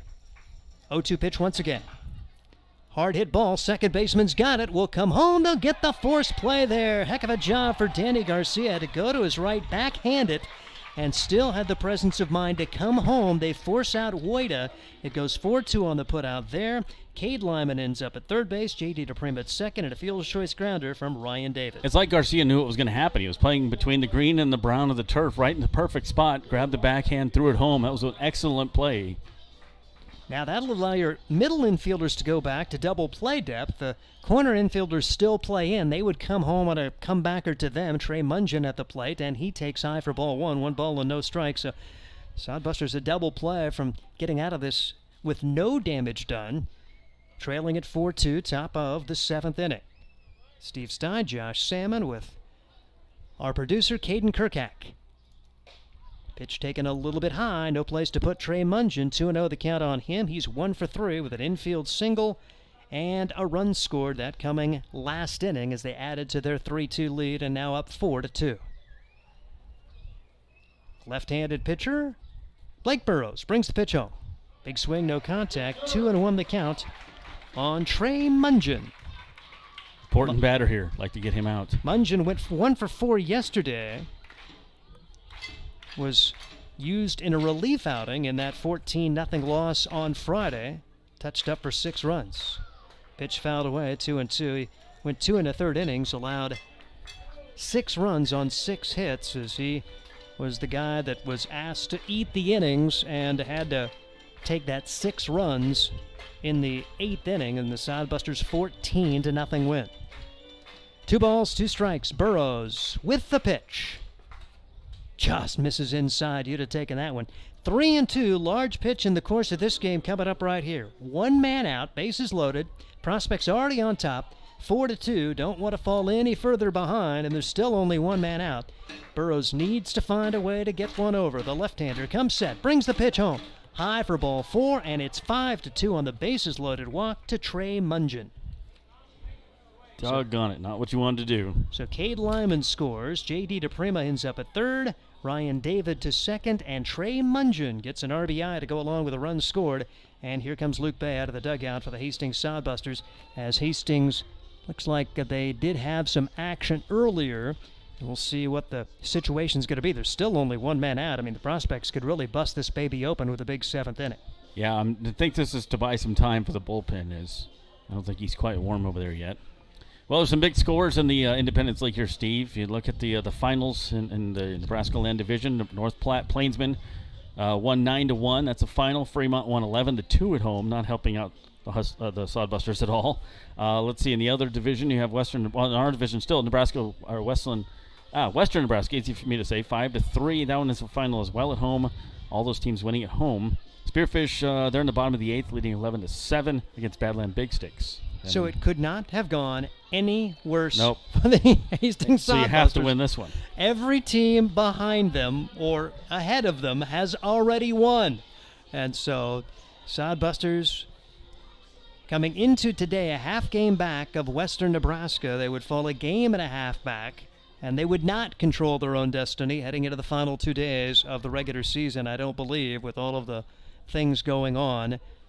Now, Western Nebraska and North Platte will play tomorrow. One of those teams, the good news is one of those teams is going to lose. The bad news is one of those teams is guaranteed to win. As we now will see Matt Getzman come to the plate. But first things first, Hastings just needs to find a way to get it out and battle back here. But that's the only thing they can control at this point is how they play the final 2.5 innings of this one. Blake Burrows needs to find the zone here, and Matt Getzman been on base 3 times, and he has scored once. 1-0 delivery. Fouled away, goes to 1-1. Officially, he is 1 for 3. A single back in the 4th, reached on an error and scored in the 1st, also struck out and was hit by a pitch. Blake Burrows battling it out here in inning number 7. He is in a big jam, 1 run home, and the base is still full, and the pitch fouled away. 1-2 the count on Matt Getzman. So the 6-7, so starting with the 5-hitter, a single, a walk, a hit batsman, fielder's choice grounder, and a walk to the bottom of the order, and that brings up the top of the order with 1 run home, bases loaded, and only 1 man out. Chance for a huge inning for the Nebraska Prospects. Blake Burrows, 1-2 delivery on the way. Inside 2-2 now on Getzman. Jeremy Schneider's warming up over there. I was told he's not available till July, but he's warming up. All right, we'll take it. Whatever you need. Jeremy Schneider, Missouri Western, former player here at the Sodbusters. Yeah, last year. Yep, he played last season, Hastings Sodbusters. 2-2 pitch.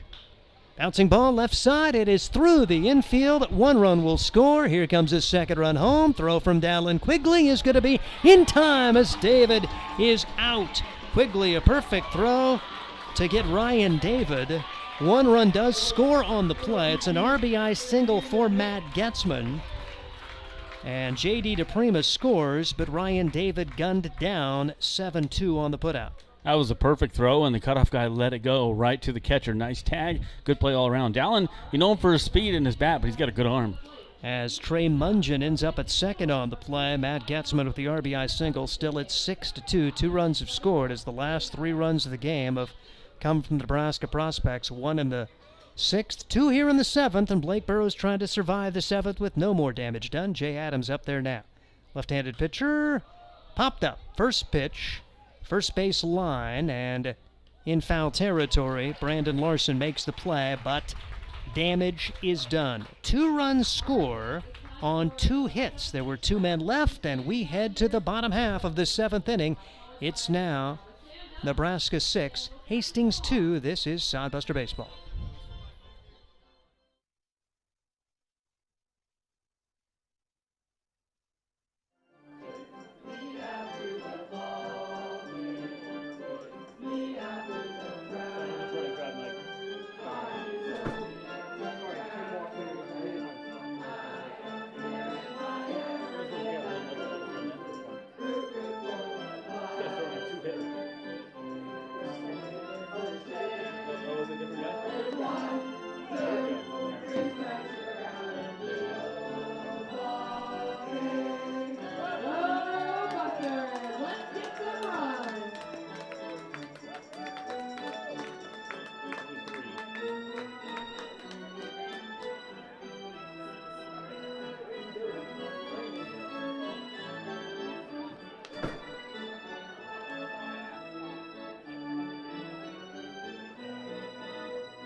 We will head to the bottom of the 7th inning. Work to do for the Sodbusters as they trail by a score of 6-2. Right-hander Brandon Doty is in there for the Prospects. All right, Doty's no record, 1.28 ERA. This is only his 3rd game he's pitched in. He pitched 7 innings, struck out 3, walked 7, gave up 2 hits is all. From Lincoln, Nebraska, 6'1", 190, Brandon Doty.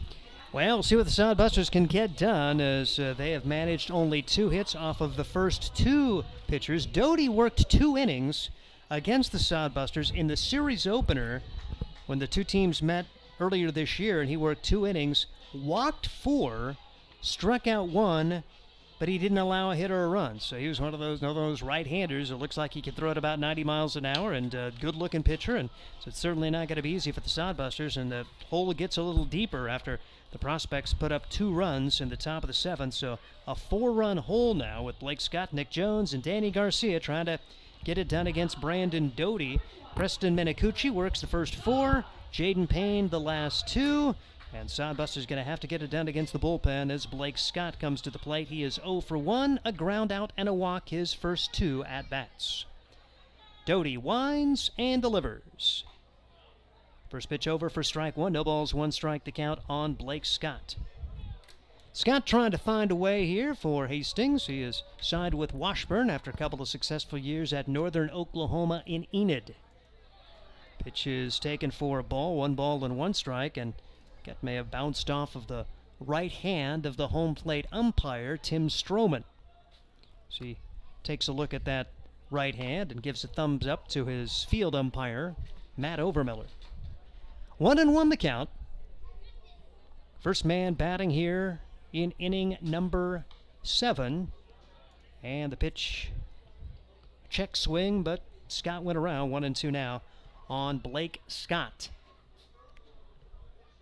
Here's the 1-2 delivery, and that's low and in the dirt. 2-2 the count. Sodbusters need base runners, down by 4 now as the Prospects trying to win the series. Hastings has been really good at home, 9-5 on the year at home, 5-4 on the road. They have not lost a series at home, but in danger of doing that unless they can rally late. 2-2 pitch. Outside, 3-2 the count on Blake Scott. With Nick Jones and Danny Garcia scheduled to bat here in inning number 7. 6 runs, 9 hits for the Prospects. 2 runs, 2 hits for the Hastings Sodbusters. And the pitch. Swing and a miss. Good job for Doty to come back and get Blake Scott.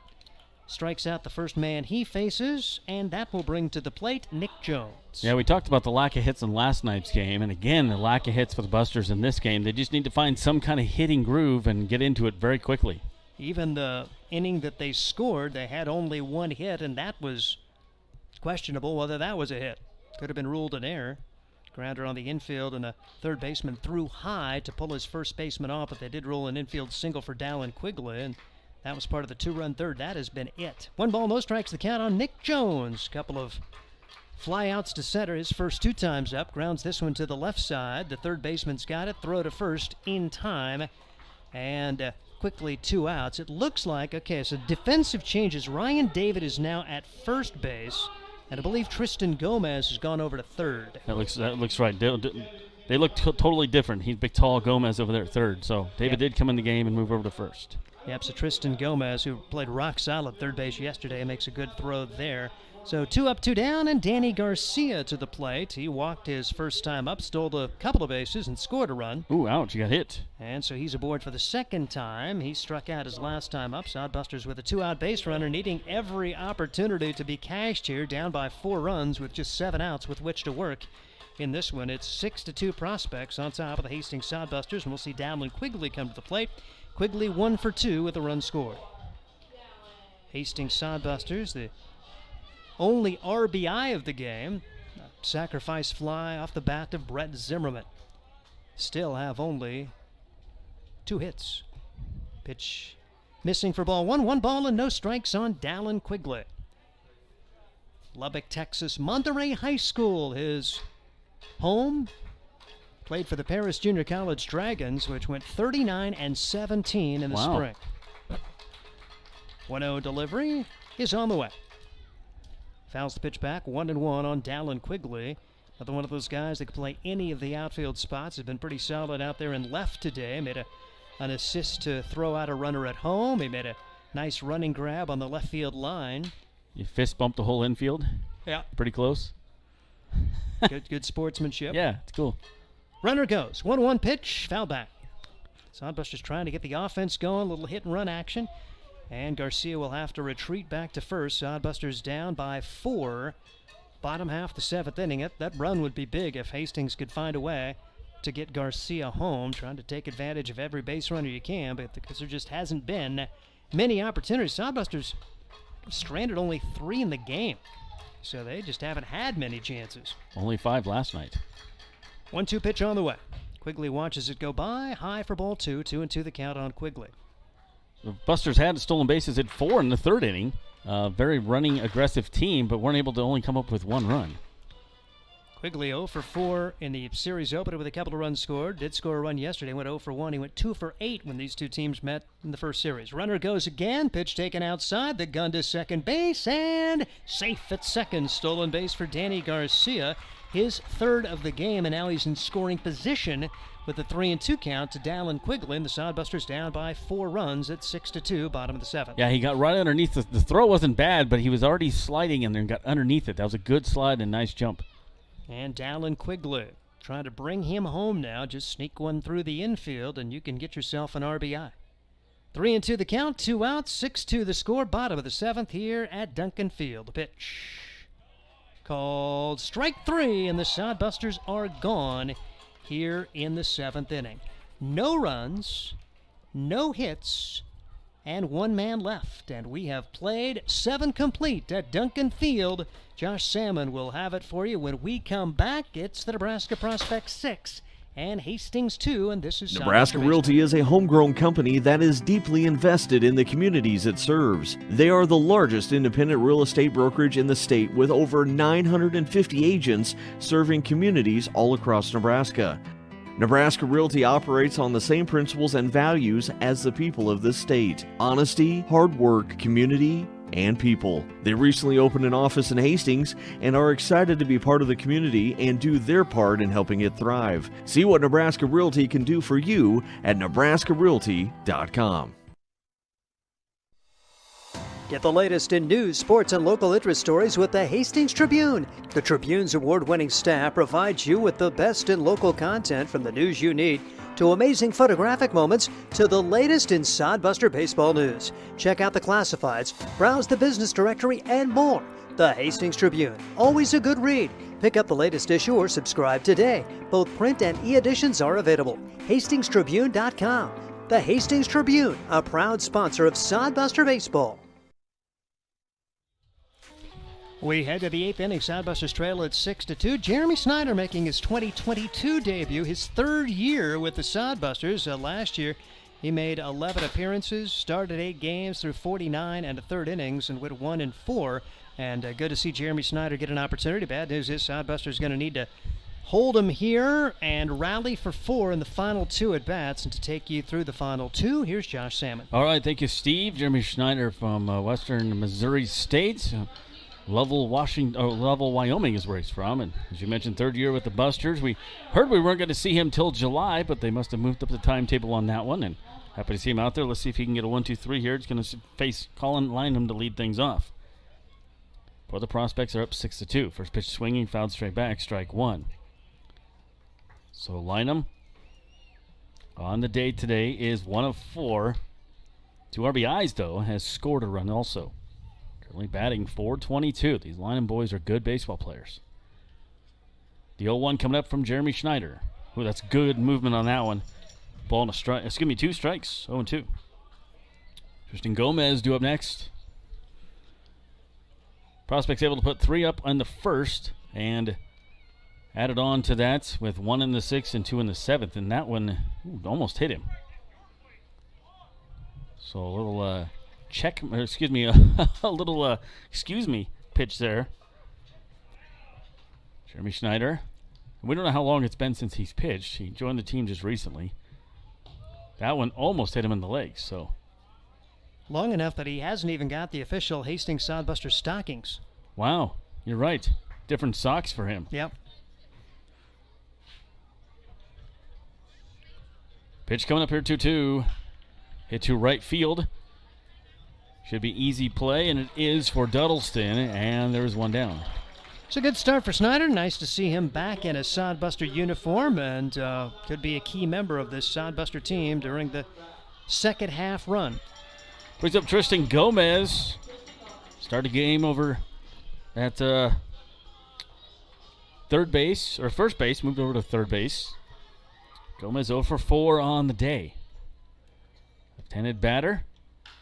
Popped up first pitch. Deep left field. Out there. Garrett Kennedy makes the catch. Deep center field. That thing was hit pretty well on the screws, but right at Kennedy, 2 down. Couple of fly ball outs. Good start here for Snyder, trying to work a 1-2-3-8. Maybe the defense and pitching can give the offense a jump start, because it's not been much for the Sodbusters. They've been out hit 9-2. Jace Woida comes up. Woida's 1 for 2, 296 batting average coming into this at bat. Jeremy Schneider cruising right through the 8th inning here. Busters need that kind of thing, but they also need to get the bats going in the bottom of the inning. Swung on and missed on that one. Strike 1. Just 2 hits in the game for Hastings. Only 4 last night. And lack of offense. You hope to find the groove and get out of that very quickly. First, let's get out of this. Here's Jeremy Schneider's pitch outside. 1 ball, 1 strike. So Schneider, right-hander out there. He started, Trayton Scully started the game. Then you had Blake Burrows and now Jeremy Schneider. Pitch coming up here for Schneider. Fouled straight back towards us. It's 1-2. 3 pitchers for each team tonight thus far in the game. 6-2 our score. Nebraska Prospects 6 runs on 9 hits. No errors. Hastings 2 runs, 2 hits, 1 error. Can he strike him out? Crowd's getting loud here. Hoping for a strikeout. It is the 1-2 pitch. It's outside for 2-2. Good lively crowd here tonight. I know the team's down by 4, but they've been into everything, and vocal crowd. Some of the Prospect fans here as well. Here is the 2-2 from Schneider. And, ooh, that didn't look too bad. Perhaps a little low. It's been another well-played game. It is odd. The last 2 days, the Sodbusters have committed an error on the first batter of the opposing team. And yesterday they had 2 errors in the first inning. Haven't had an error since. 3 balls, 2 strikes, 2 outs. That one's fisted down third base line. They're going to have to hurry. Zimmerman in 1 full motion over to first, and they're not going to be able to get him, beating it out. That was just a tough play all around. Zimmerman, a great job on the effort on that. And, boy, it was closer than most guys would get, but that was definitely the right call at first. He was safe. That's what I was going to say. When the ball came off the bat, I'm thinking you're not even going to throw it. And Zimmerman made it pretty close over at first. Jace Woida beating out the infield single, so a 2-out base runner. Sodbusters really need to keep it 6-2, and Snyder will be working to Cade Lynam here, who's had a huge day for the Nebraska Prospects. Cade Lynam 3 for 3, RBI, a walk, a run scored, batting .220 on this one. Down third base line again. Zimmerman's going to have to backhand in the hole. Nothing he can do on that one but put it in his pocket. That's just a tough spot. And again, another hit here for the Lynam boys. Yeah, 4 hits in the day, including 2 doubles for Cade Lynam, and now a 2-out rally for the Nebraska Prospects. Sodbusters already down 4, and man, you can't afford another one right here. Need to find a way to get J.D. DePrima out. Got right through the first 2 batters. 2 flyouts in a row, but then 2 singles in a row now. Both infield singles.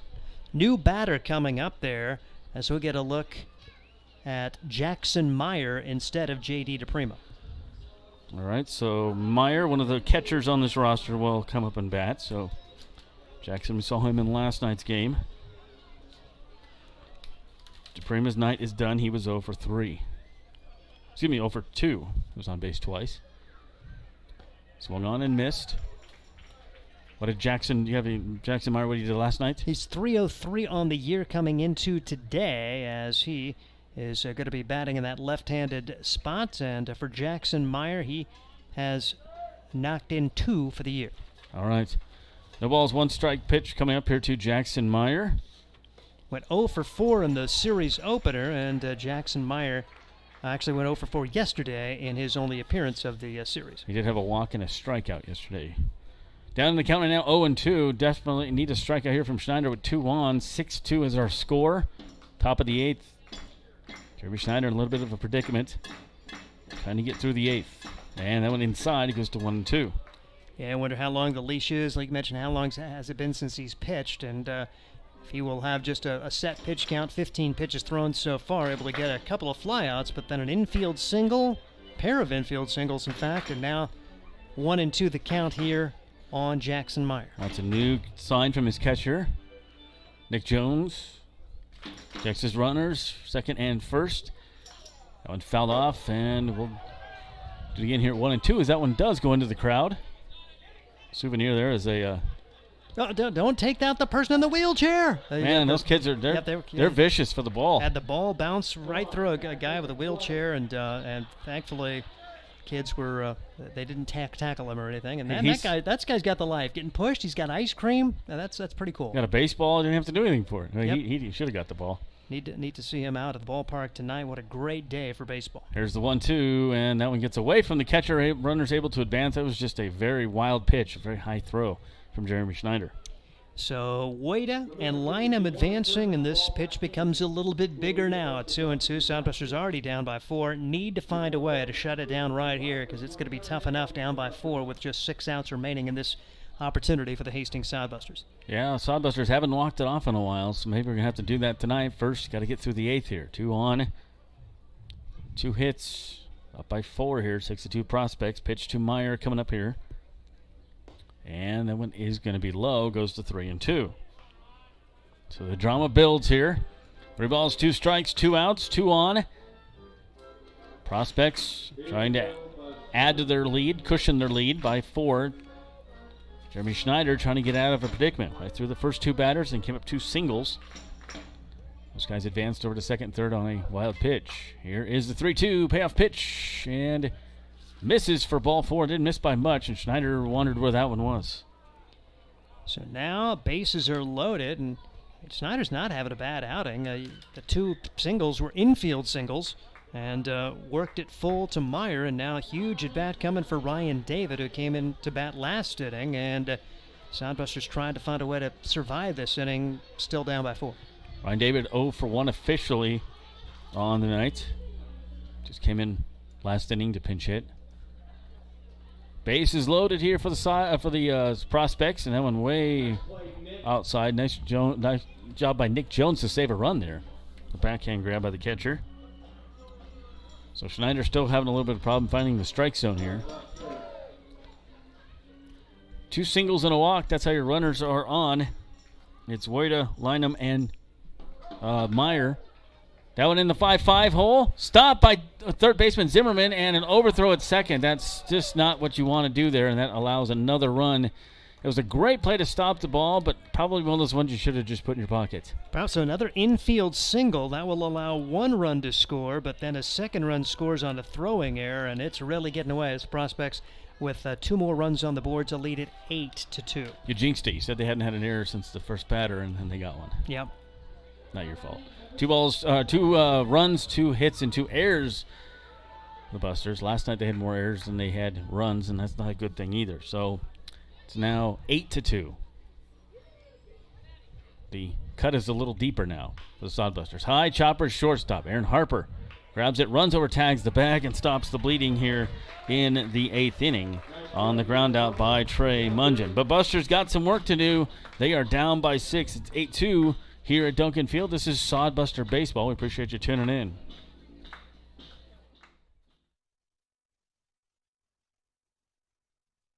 Are you tired of lousy internet and faceless customer service? It's time to experience local, honest, hassle-free, and exceptional. That's the ALLO promise. We not only provide crazy fast fiber internet, crystal clear TV, and dependable phone service, but we choose to become a part of the communities we serve and love when everyone calls or stops by our store to say ALLO. So don't settle for mediocre, settle for exceptional with ALLO. Visit us at allofiber.com/local. There's nothing like relaxing on a summer day. Nothing like taking in a Hastings Sodbuster baseball game.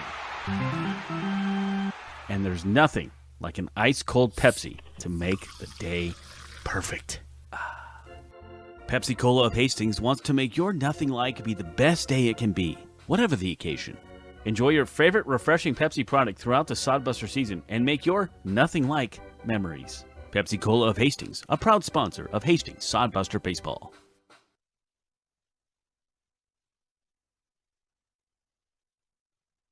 Welcome back to Duncan Field. Josh Salmon, Steve Stein, Caden Kirkak running your cameras here. Busters now down by 6. Got some work to do. They're giving up 2 more runs in the 8th, and it's going to be a tough one to come back from. But, hey, they are the comeback kids. We saw 3 times in series number 1 with the prospects this year that they can do it, and it's going to take a little bit of work. But back to the top field with Kennedy, Zimmerman, and Larson here in the 8th. But you need to give yourself a chance here, get 2 or 3 to make it realistic. I mean, if you go in order here, pretty tough. We say pretty tough to get 6 runs in an inning, although the Sodbusters have given up 6 runs in an inning a couple of times this year. It's been weird. Like I say, they've played pretty well at home, but there have been some huge innings against them in latter innings. They've had 2 6-run innings against them in the 9th this year, have the Hastings Sodbusters. So really haven't had that. They did have a 6-run inning earlier in this series and a 5-run inning. So they're capable, but needing to find a way here against a pretty good right-hander, Brandon Doty. Yep, so Doty's back out there. They still have Peterson as their pretty much usually their closer guy, and he's usually pretty tough, so you hate to get to that point. Right now you got to make a tink here in the armor of Doty. Again, it's Garrett Kennedy. Kennedy swings and misses, strike 1. Garrett on the night. He is batting 0 for 2, walking a strikeout for him, average at .238, getting to start in center field tonight. Didn't see him in last night's game except for a pinch run late. And that one inside, it's a ball and a strike. Busters travel to Fremont tomorrow for a doubleheader, and then back on Tuesday and Wednesday. Wrap up the first half regular season on Tuesday against Pioneers, and then see them again here on Wednesday. Be a fun series. 1-2 strikes. Here is the count to Garrett Kennedy. Pitch on the way from Doty.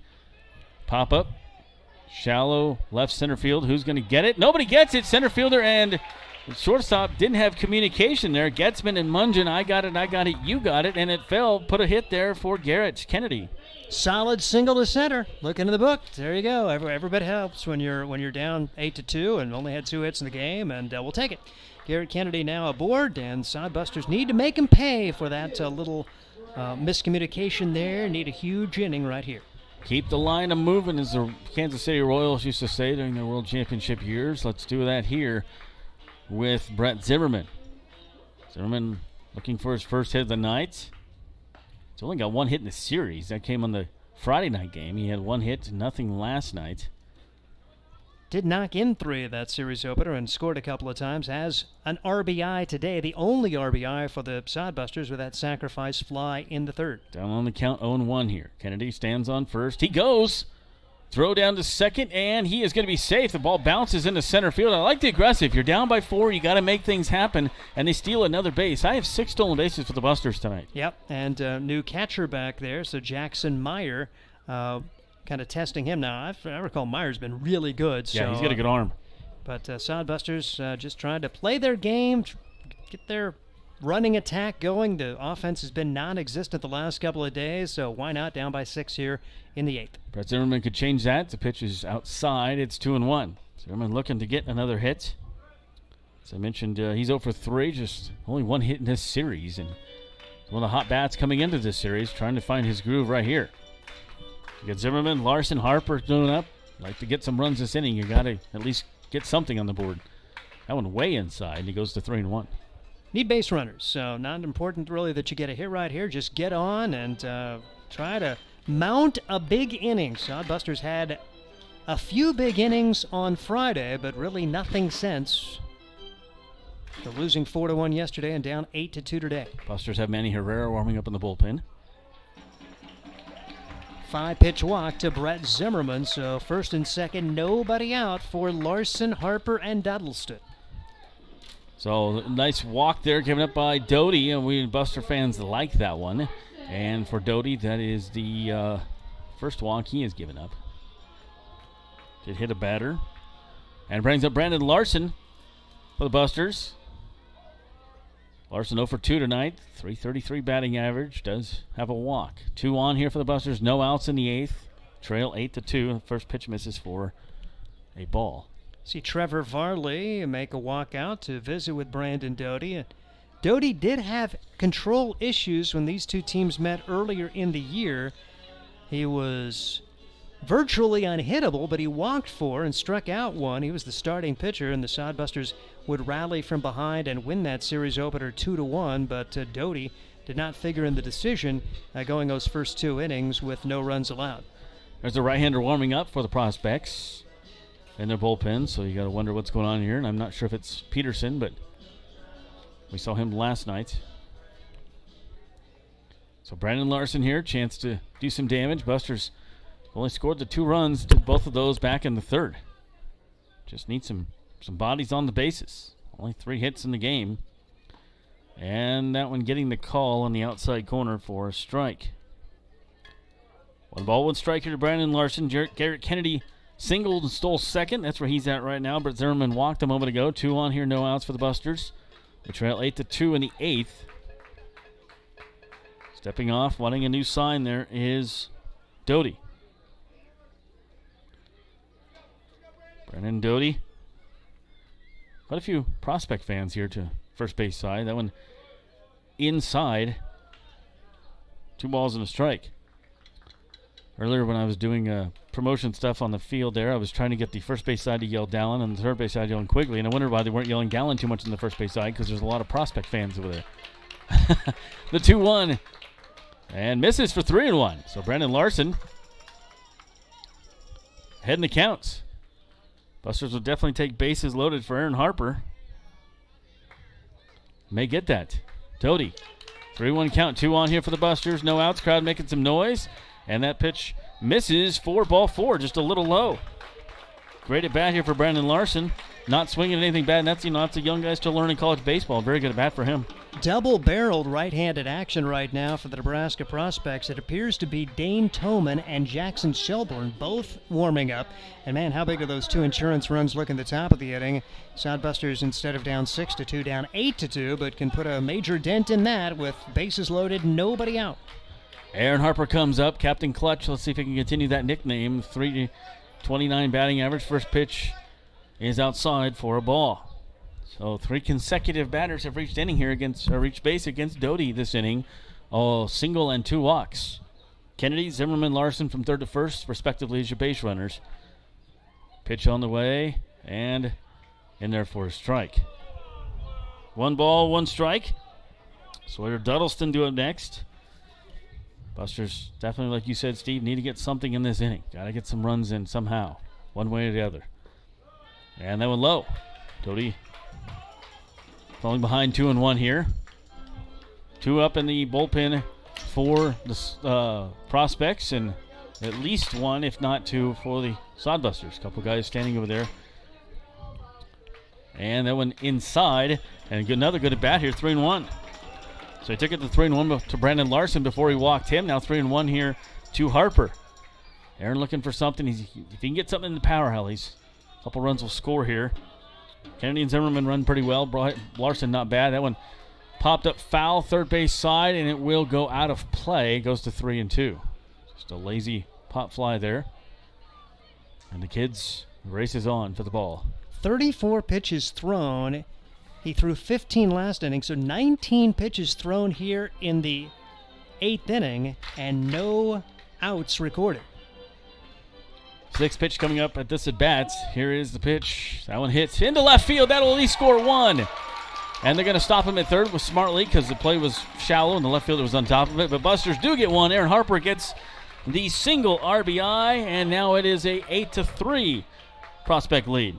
Like you mentioned earlier, just keep on moving the line. There is going to be a new pitcher coming in, so that'll do it for Doty. He was able to work through the bottom of the order last inning, allowing a 2-out hit batsman. But here in the 8th, a single, 2 walks, and another single, so Doty will be lifted after throwing 35 pitches and recording 3 outs. So we'll check the number, as this looks to be Jackson Shelburne, right-handed pitcher out of Wayne State. He's a Gretna High grad. He'll get an opportunity to come in and face the 5, 6, and 7 hitters for the Hastings Sodbusters. If you're going to make the comeback, this is the inning to do it. Down by 5, but the bases loaded, still nobody out. Jackson Shelburne, no wins or losses, has a 6 ERA. 2 games pitched coming into tonight, both of those starting. Has pitched 6 innings, 4 strikeouts, 5 walks on 9 hits. He pitched against the Sodbusters in the June 4th game. Had no decision in that one, did give up 1 run in 3 innings pitched, striking out 3 batters as well, but walking 2. So Busters trying to get some momentum going here, and the crowd's going to help out. Sodbusters had only 2 hits coming into the inning, 2 hits in this inning now to go along with the 2 walks, and this is tailor-made for a huge inning. Sodbusters need to explode. Down by 6 to begin it. You feel like you need to get all of these 3 in here to give yourself a realistic chance in the night. Yeah, if you can make it to 8-6, then you've got yourself a different little feeling, a different ball game. But right now you're still down by 5, so a lot of work to do yet, but they're heading in the right direction here in the 8th, and a very lively crowd trying to get the team back into it. Hopefully they can do it here against Jackson Shelburne. We do have a final in the other game that was in progress. Spearfish ended up finishing off Badlands 14-9, so the standings updated. The Great Plains division going to be won by Badlands. They have clinched the Great Plains division 16-10, Canyon County 13-12. Those are the only 2 teams above 500. Casper, Spearfish, and Gem City rounding out the standings there. And Spearfish made a nice little run toward the latter half. They've moved up to 3rd place with their win today. Meanwhile, the Nebraska Land Division, Western Nebraska 16-9, North Platte 16-10. Right now, Hastings still 14-9, so a very pivotal game for the Sodbusters, and Fremont with their win today at 13-11. Everybody and the contending in that Nebraska Land Division winning today. Sawyer Duddleston comes up to the plate here. And first pitch swinging in for a check swing strike. So Duddleston will be the first batter that the new pitcher Brett Zimmerman faces. And Zimmerman, the 4th pitcher Jackson of the Shelburne. night. I'm sorry, Shelburne. Yep. I was looking at Brett Zimmerman on here. Shelburne, pitch, 1 ball, 1 strike here. Nice save by their Meyer catcher to get rid of it. So Shelburne in. You had Manicucci start the game, then Payne, then Doty, and now Shelburne. Jackson to Jackson on the battery. Shelburne to Meyer. Bases loaded here for the Busters. Got 1 in this inning. Need to add to that with Sawyer Duddleston. The 1 ball, 1 strike count coming up here. Swung on and missed. That's a pretty good pitch. Just blew the fastball right by him. 1-2. 2 pretty good NCAA Division II players going at it right here. Wayne State and Arkansas Tech squaring off. So bases full of Busters trying to get another run in. Garrett Kennedy scored 1 this inning. You've got Zimmerman, Larson, and Harper on the bases. That one fouled off, and it is still 1-2. Nope. That was a strike. Okay. Yep, he just couldn't quite to get a piece of it. It was down low. It looked a little bit like a foul ball, but I think he just swung at it in the dirt, and Sawyer is out. Big first out here in inning number 8, and Scott and Jones need to deliver. So Blake Scott's due here. So for 2 officially with a walk I have for him. For Blake Scott. Does have a walk and a strikeout, 218 batting average. This would be a good pivotal point for him to get an RBI and add to his total. We talked about the leading the team in triples. We could use one of those here. But we'll even take a single and a couple runs in. Not going to be picky. First you got to get past Jackson Shelburne. There is 1 out, 1 in for the Busters. They trail 8-3. That one in the dirt. Meyer able to scoop it up. No advancement. Bases loaded. May have the take sign here at 2-0, or you're going to be aggressive and let him swing away here with the Sodbusters down by 5 and the bases loaded in the bottom of the 8th. Outfield in shallow. Infield back a little bit for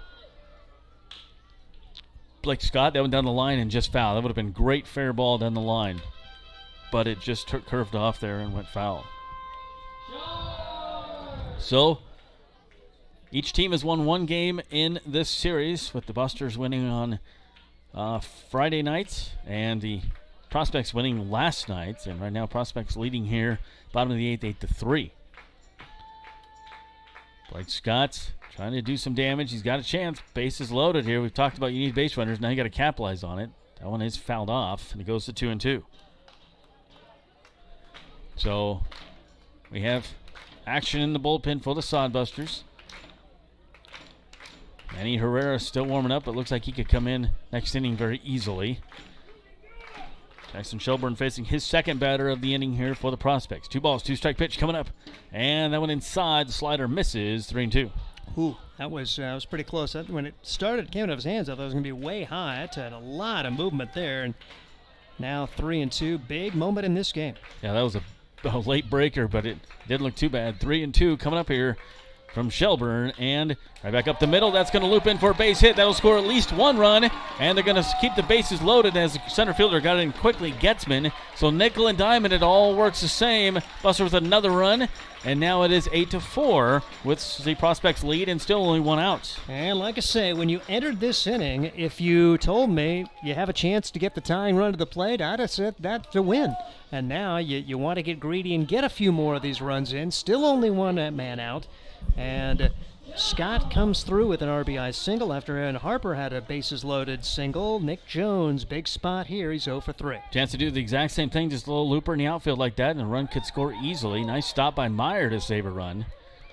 So you have Brandon Larson staying on third, Aaron Harper on second, and Blake Scott over on first. Busters with 2 runs in, still only 1 out here against Shelburne. Relief pitcher came in for Doty. 3 batters ago. Here's the 1-0 coming up from Shelburne. Popped up. Shallow left field. Left fielder is underneath it. They're not going to send Brandon Larson, and there's 2 down. It's a large second out as Nick Jones couldn't get it deep enough to score Larson, and so now going to be up to Danny Garcia. Like I say, really need a couple more to give yourself a good shot in the 9th, and Danny trying to come through here. He's been on base twice today. Yep, Garcia represents the tying run, as you said, so even 2 more runs, 8-6, you'd feel pretty good going the 9th, but then you need a really good inning. Whoever comes out and pitches for Hastings. Herrera was warming up in the bullpen a moment ago. So Shelburne trying to get out of the inning here, but there is 2 runs in for the Busters. That one go to shortstop. We'll go to second to end the inning, and that will do it. But 2 runs on 3 hits, and the Busters strand a couple. They did get a couple runs in, but they still trail 8-4. Top of the 9th coming up from Duncan Field. This is Sodbuster Baseball. Life is busy. Between family events, the kids' activities, work, and driving here and there, who has time to wait in the checkout line? The new Sam's Club Scan and Go app lets you scan, pay, and head to the door. Or try curbside pickup. Just shop, park, and let them load it into your car. Curbside pickup for Plus members starts at 7 a.m. Monday through Saturday. Get all the products you love at the prices you expect from Sam's Club and skip the lines. Sam's Club, making busy lives less stressful. Are you tired of lousy internet and faceless customer service? It's time to experience local, honest, hassle-free, and exceptional. That's the Allo promise. We not only provide crazy fast fiber internet, crystal clear TV, and dependable phone service, but we choose to become a part of the communities we serve and love when everyone calls or stops by our store to say Allo. So don't settle for mediocre, settle for exceptional with Allo. Visit us at allofiber.com/local. Welcome back. 9th inning here at Duncan Field, and Manny Herrera enters the game for the Sodbusters. So Manny, see if he can put a 1-2-3 inning up and get the Busters back up in the bottom of the 9th. Good to see Manny back out there pitching once again. And for Manny Herrera from Panama City, a nice young man. Like to see him out there. Herrera went to York College, but took this year off playing baseball. So nice to have him back on the team. He last pitched on the Friday night game in the 14-0 win. Did go 1 inning on that one. And Steve, you said he looked pretty good that night? Oh, yeah. It was either an error. The first guy reached on him, and he just mowed him down. 1, 2, 3. He was in the zone.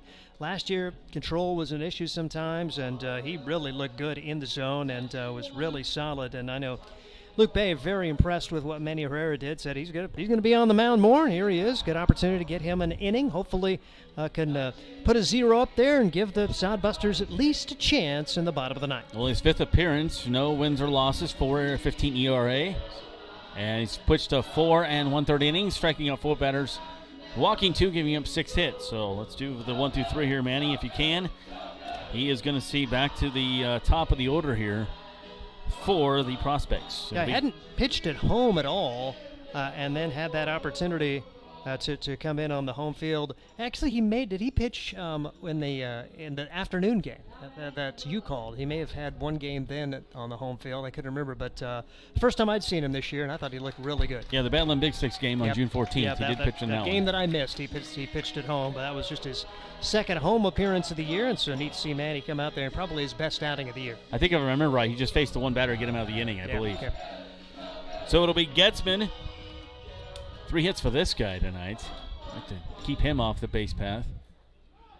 2 hits for him. So Getzman officially 2 for 4 with a run and an RBI. And that one hits him. So not too happy about that, Getzman, and that's not how you want to start the inning. Well, it's the second time he's been hit today, so you kind of start taking it personally after you get hit for the second time, and Sodbusters certainly don't want to do that, down by 4 runs. And Manny will try to bring it over here to Jay Adams. So Manny Herrera will check the runner. Getzman gets up and goes, so see if they try to send him here. He is stretching out. He got hit in the leg there. Looks like he's going to be okay. So it brings up Jay Adams. Adams 1 of 4, RBI, a walk. Run scored for him, 269 with the batting average coming into this at bat.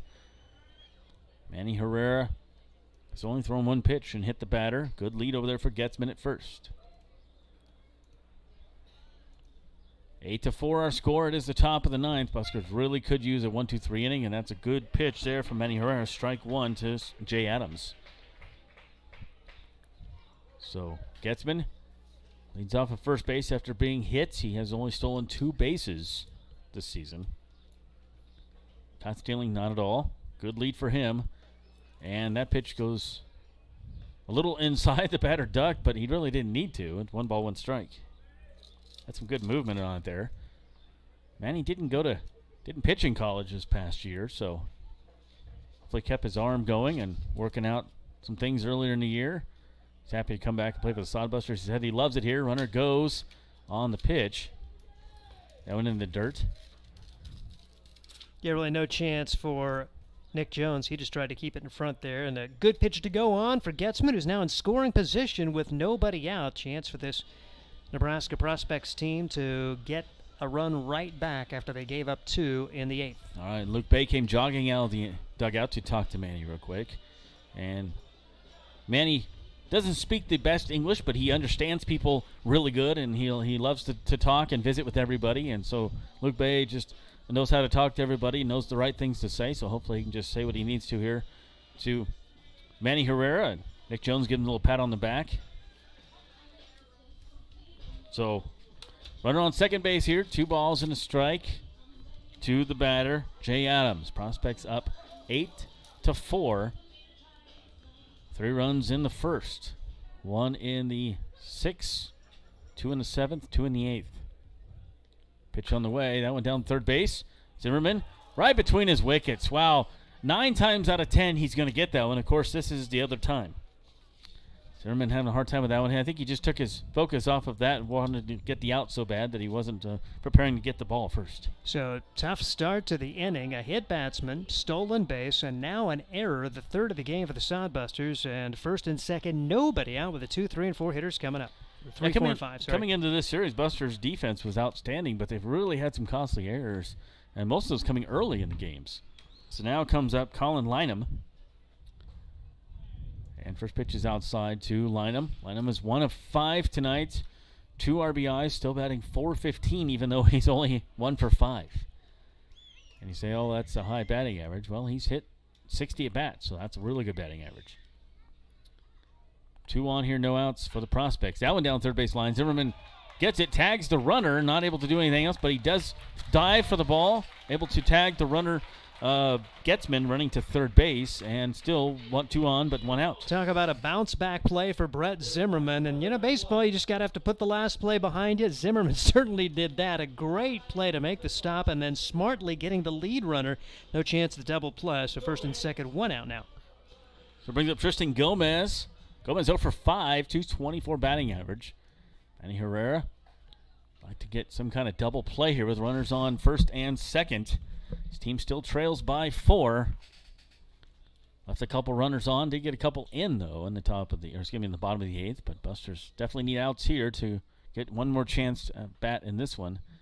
Herrera comes set, and the pitch is a little low.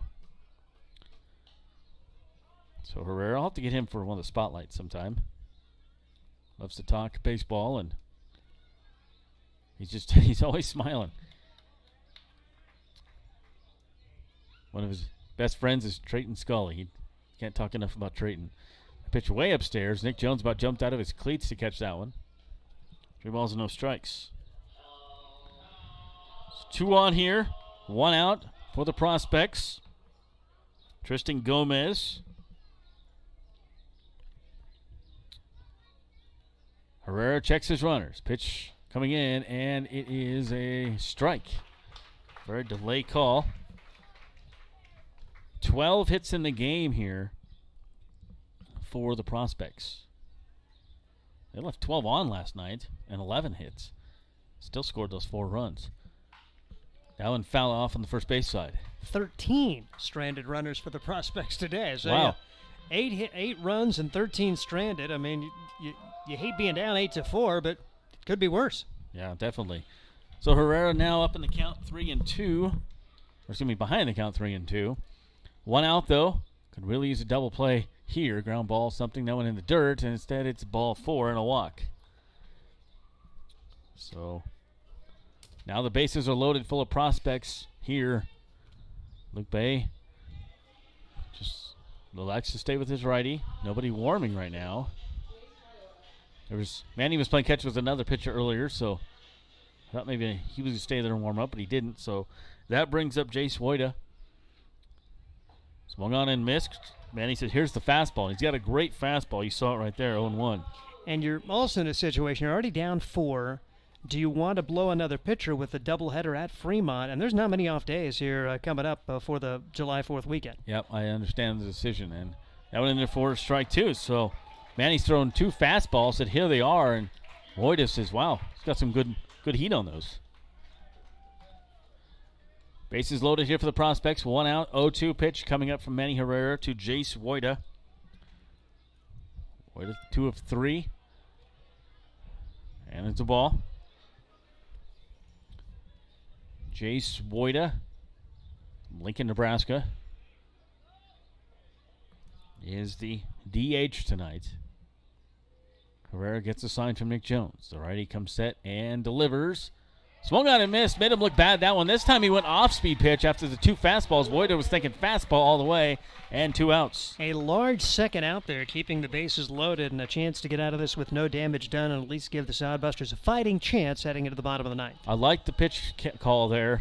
Go back after the very 2 fastballs. Woida's thinking fastball all the way. Go back to the off-speed stuff, and he was way out in front of it. So it brings up Cade Lynham here. And Lynham gets a strike on him. This is the 6th batter of the inning. Bases loaded. Manny trying to get out of the situation. He got bases loaded here, but would happily give away no runs just to get out and leave 3 on. Definitely. That one fell off. He's ahead in the count 0-2 here. So Buster fans trying to make some noise here. Top of the 9th. And cheer on Manny Herrera. Gets a long look into his catcher, Nick Jones. I think he's waiting for the sign he likes. He's got it. Pitch coming up, and Wow, missed by an eyelash. Manny was headed toward the dugout. He thought that off-speeder caught the outside corner. Not called that time, and hopefully he can bounce back and put another one right at that same spot and see if he can get the call this time. Yeah, that one was called earlier in the game, but just barely missed. Maybe just a fraction outside of the earlier one. So bases loaded here, Manny Herrera. 1 ball, 2 strikes, 2 outs. Pitch coming up, fouled off. And Cade Lynham stays alive up there at 1-2. What a day for Cade Lynham. 4 for 4. Couple of doubles. An RBI, 2 runs scored. Sodbusters trying to get him out for the first time today. He has been a tough outs. Young man can play some ball. Herrera, 1 ball, 2 strike count once again coming up. Is it going to be fastball? Is it going to be breaking ball? And it goes fastball. It's outside. Only 71 on that one, so not his fastest. I know he can throw faster than that. 2 balls, 2 strikes, 2 outs, bases loaded. Full of prospects. They're up 8-4. Manny Herrera trying to get the Busters out of the top of the 9th inning, and that one a little low. It goes to 3-2. So, borderline pitch. And then Herrera threw 2 other balls after that, so being ahead in the count 0-2. Goes to 3-2 now. Good at bat here for Lynham, as we mentioned. Hard out. 4 for 4 tonight. Herrera, deep breath, gets the sign. Runners all go. And the pitch swung on and missed. Went back to the changeup. A beauty. 68 on that one. And they leave 3 on base. So no runs, no hits, no errors. Crowd going crazy for Manny Herrera. And guys come out to greet him. They leave 3 runners on base there. Busters, do they have it in them? They're down by 4. 8-4 our score. Bottom of the 9th coming back. This is Sodbusters. Are you tired of lousy internet and faceless customer service? It's time to experience local, honest, hassle-free, and exceptional. That's the Allo promise. We not only provide crazy fast fiber internet, crystal clear TV, and dependable phone service, but we choose to become a part of the communities we serve and love when everyone calls or stops by our store to say Allo.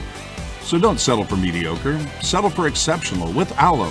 Visit us at allofiber.com/local.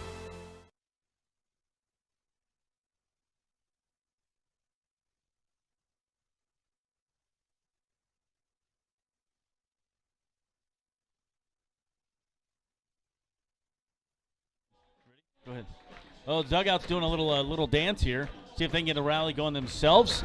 I know nothing about dancing. I'm sure that has a dance move name. Steve, I know you're not a dancer either. Any idea? Not a clue. It looks like they're trying to stop at the next bus stop. Yeah, that's having fun. But that's what summer ball is all about. One of the things that summer ball is all about. You want to improve. You want to build some chemistry. Be good citizens. Want to win some baseball games. But by golly, you're still playing baseball. Have fun. Yeah, Yep. And they're down by 4, and they're trying to get the guys fired up there, and that's what they're doing. And everybody's out there. So half the train has stopped, but the other half of the guys are still going. See how long they go here. David Ruggrow leading the train. There we go. Now he's done. There's Mazzini with the cowboy hat on there. Thanks, Cade Kirkak, for getting that on camera here. So Dallin Quigley. Buster's still got baseball to play here. Down 8-4 in the bottom of the 9th. It'll be Quigley, Kennedy, Zimmerman due up. Scheduled anyways. Against Shelburne. Shelburne, the 4th pitcher of the night for Prospects, trying to close it out. Fastball is low for ball 1. Quigley has just the 1 hit tonight, 1 of 3, but he has scored a run. A couple stolen bases, both coming in 1 inning, back in the 3rd inning. 271 batting average for Dallin. There's a lot of stolen bases tonight, but not much to show for it. 4 runs, 5 hits, 3 errors for them. Here is the pitch, and that one, the check swing foul. It goes to 1-2 on Dallin Quigley.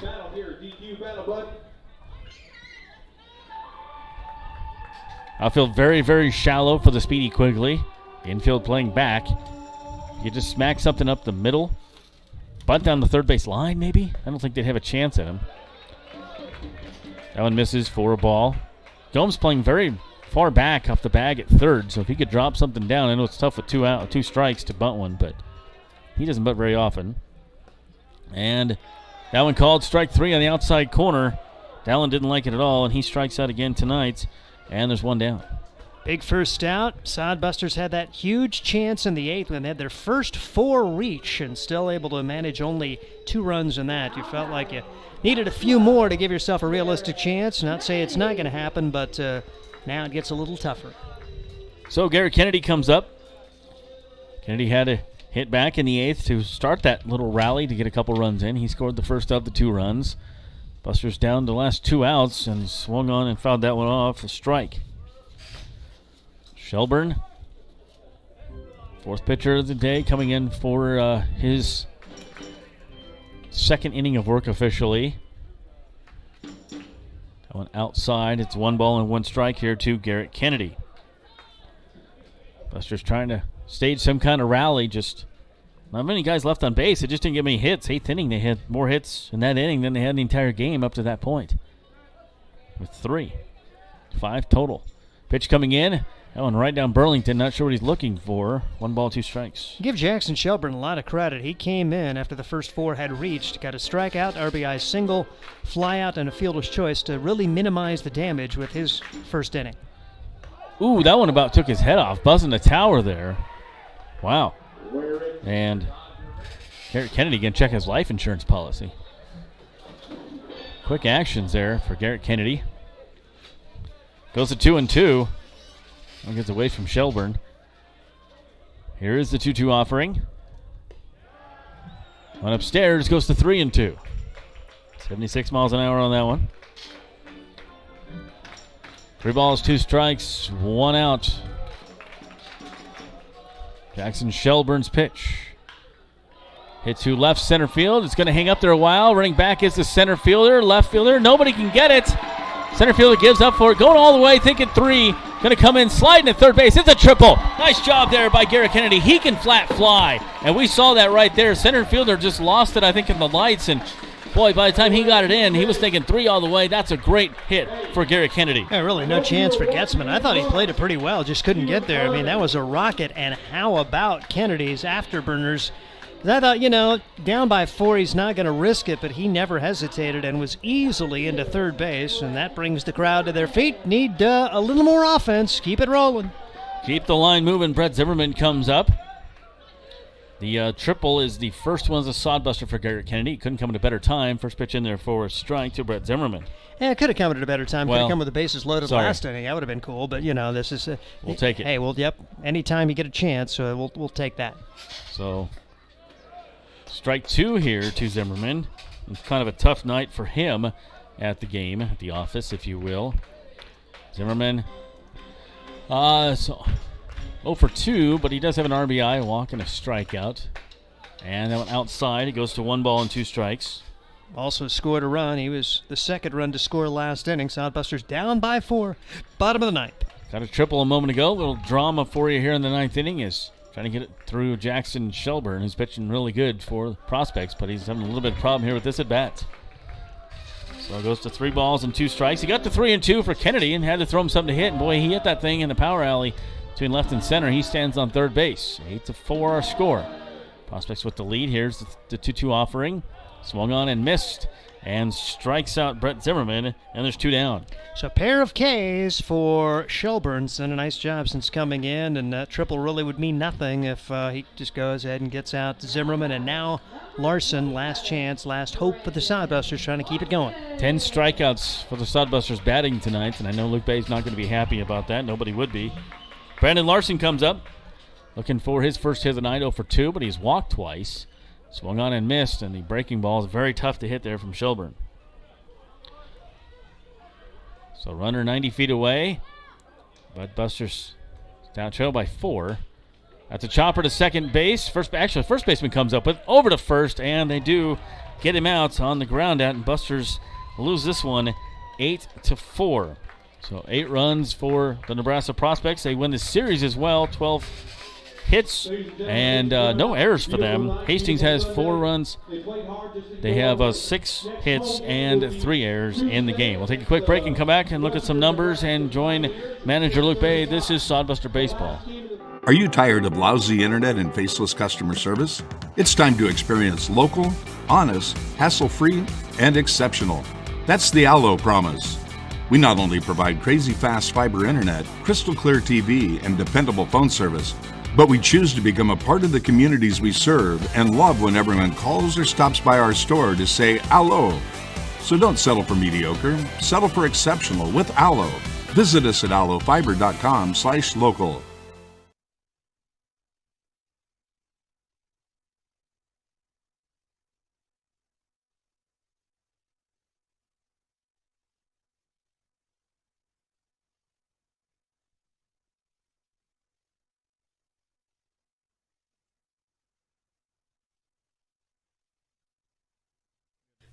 Life is busy. Between family events, the kids' activities, work, and driving here and there, who has time to wait in the checkout line? The new Sam's Club Scan and Go app lets you scan, pay, and head to the door. Or try curbside pickup. Just shop, park, and let them load it into your car. Curbside pickup for Plus members starts at 7 a.m. Monday through Saturday. Get all the products you love at the prices you expect from Sam's Club and skip the lines. Sam's Club, making busy lives less stressful.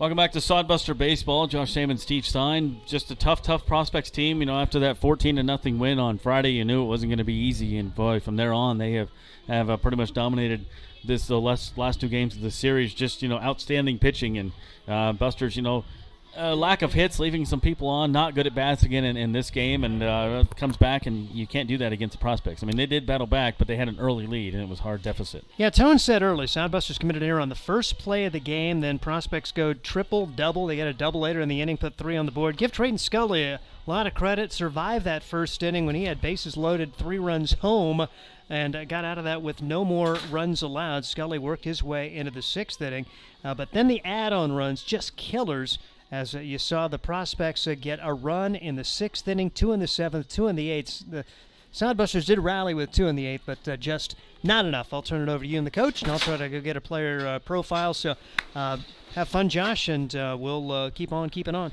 All right, well, Luke Bay's going to join me here. And, Luke, this is a tough loss. I mean, the guys came out, got error again in the first inning, and, you know, that just kind of set the tone for the game for the Prospects. And it's not a good feeling for your pitchers right now.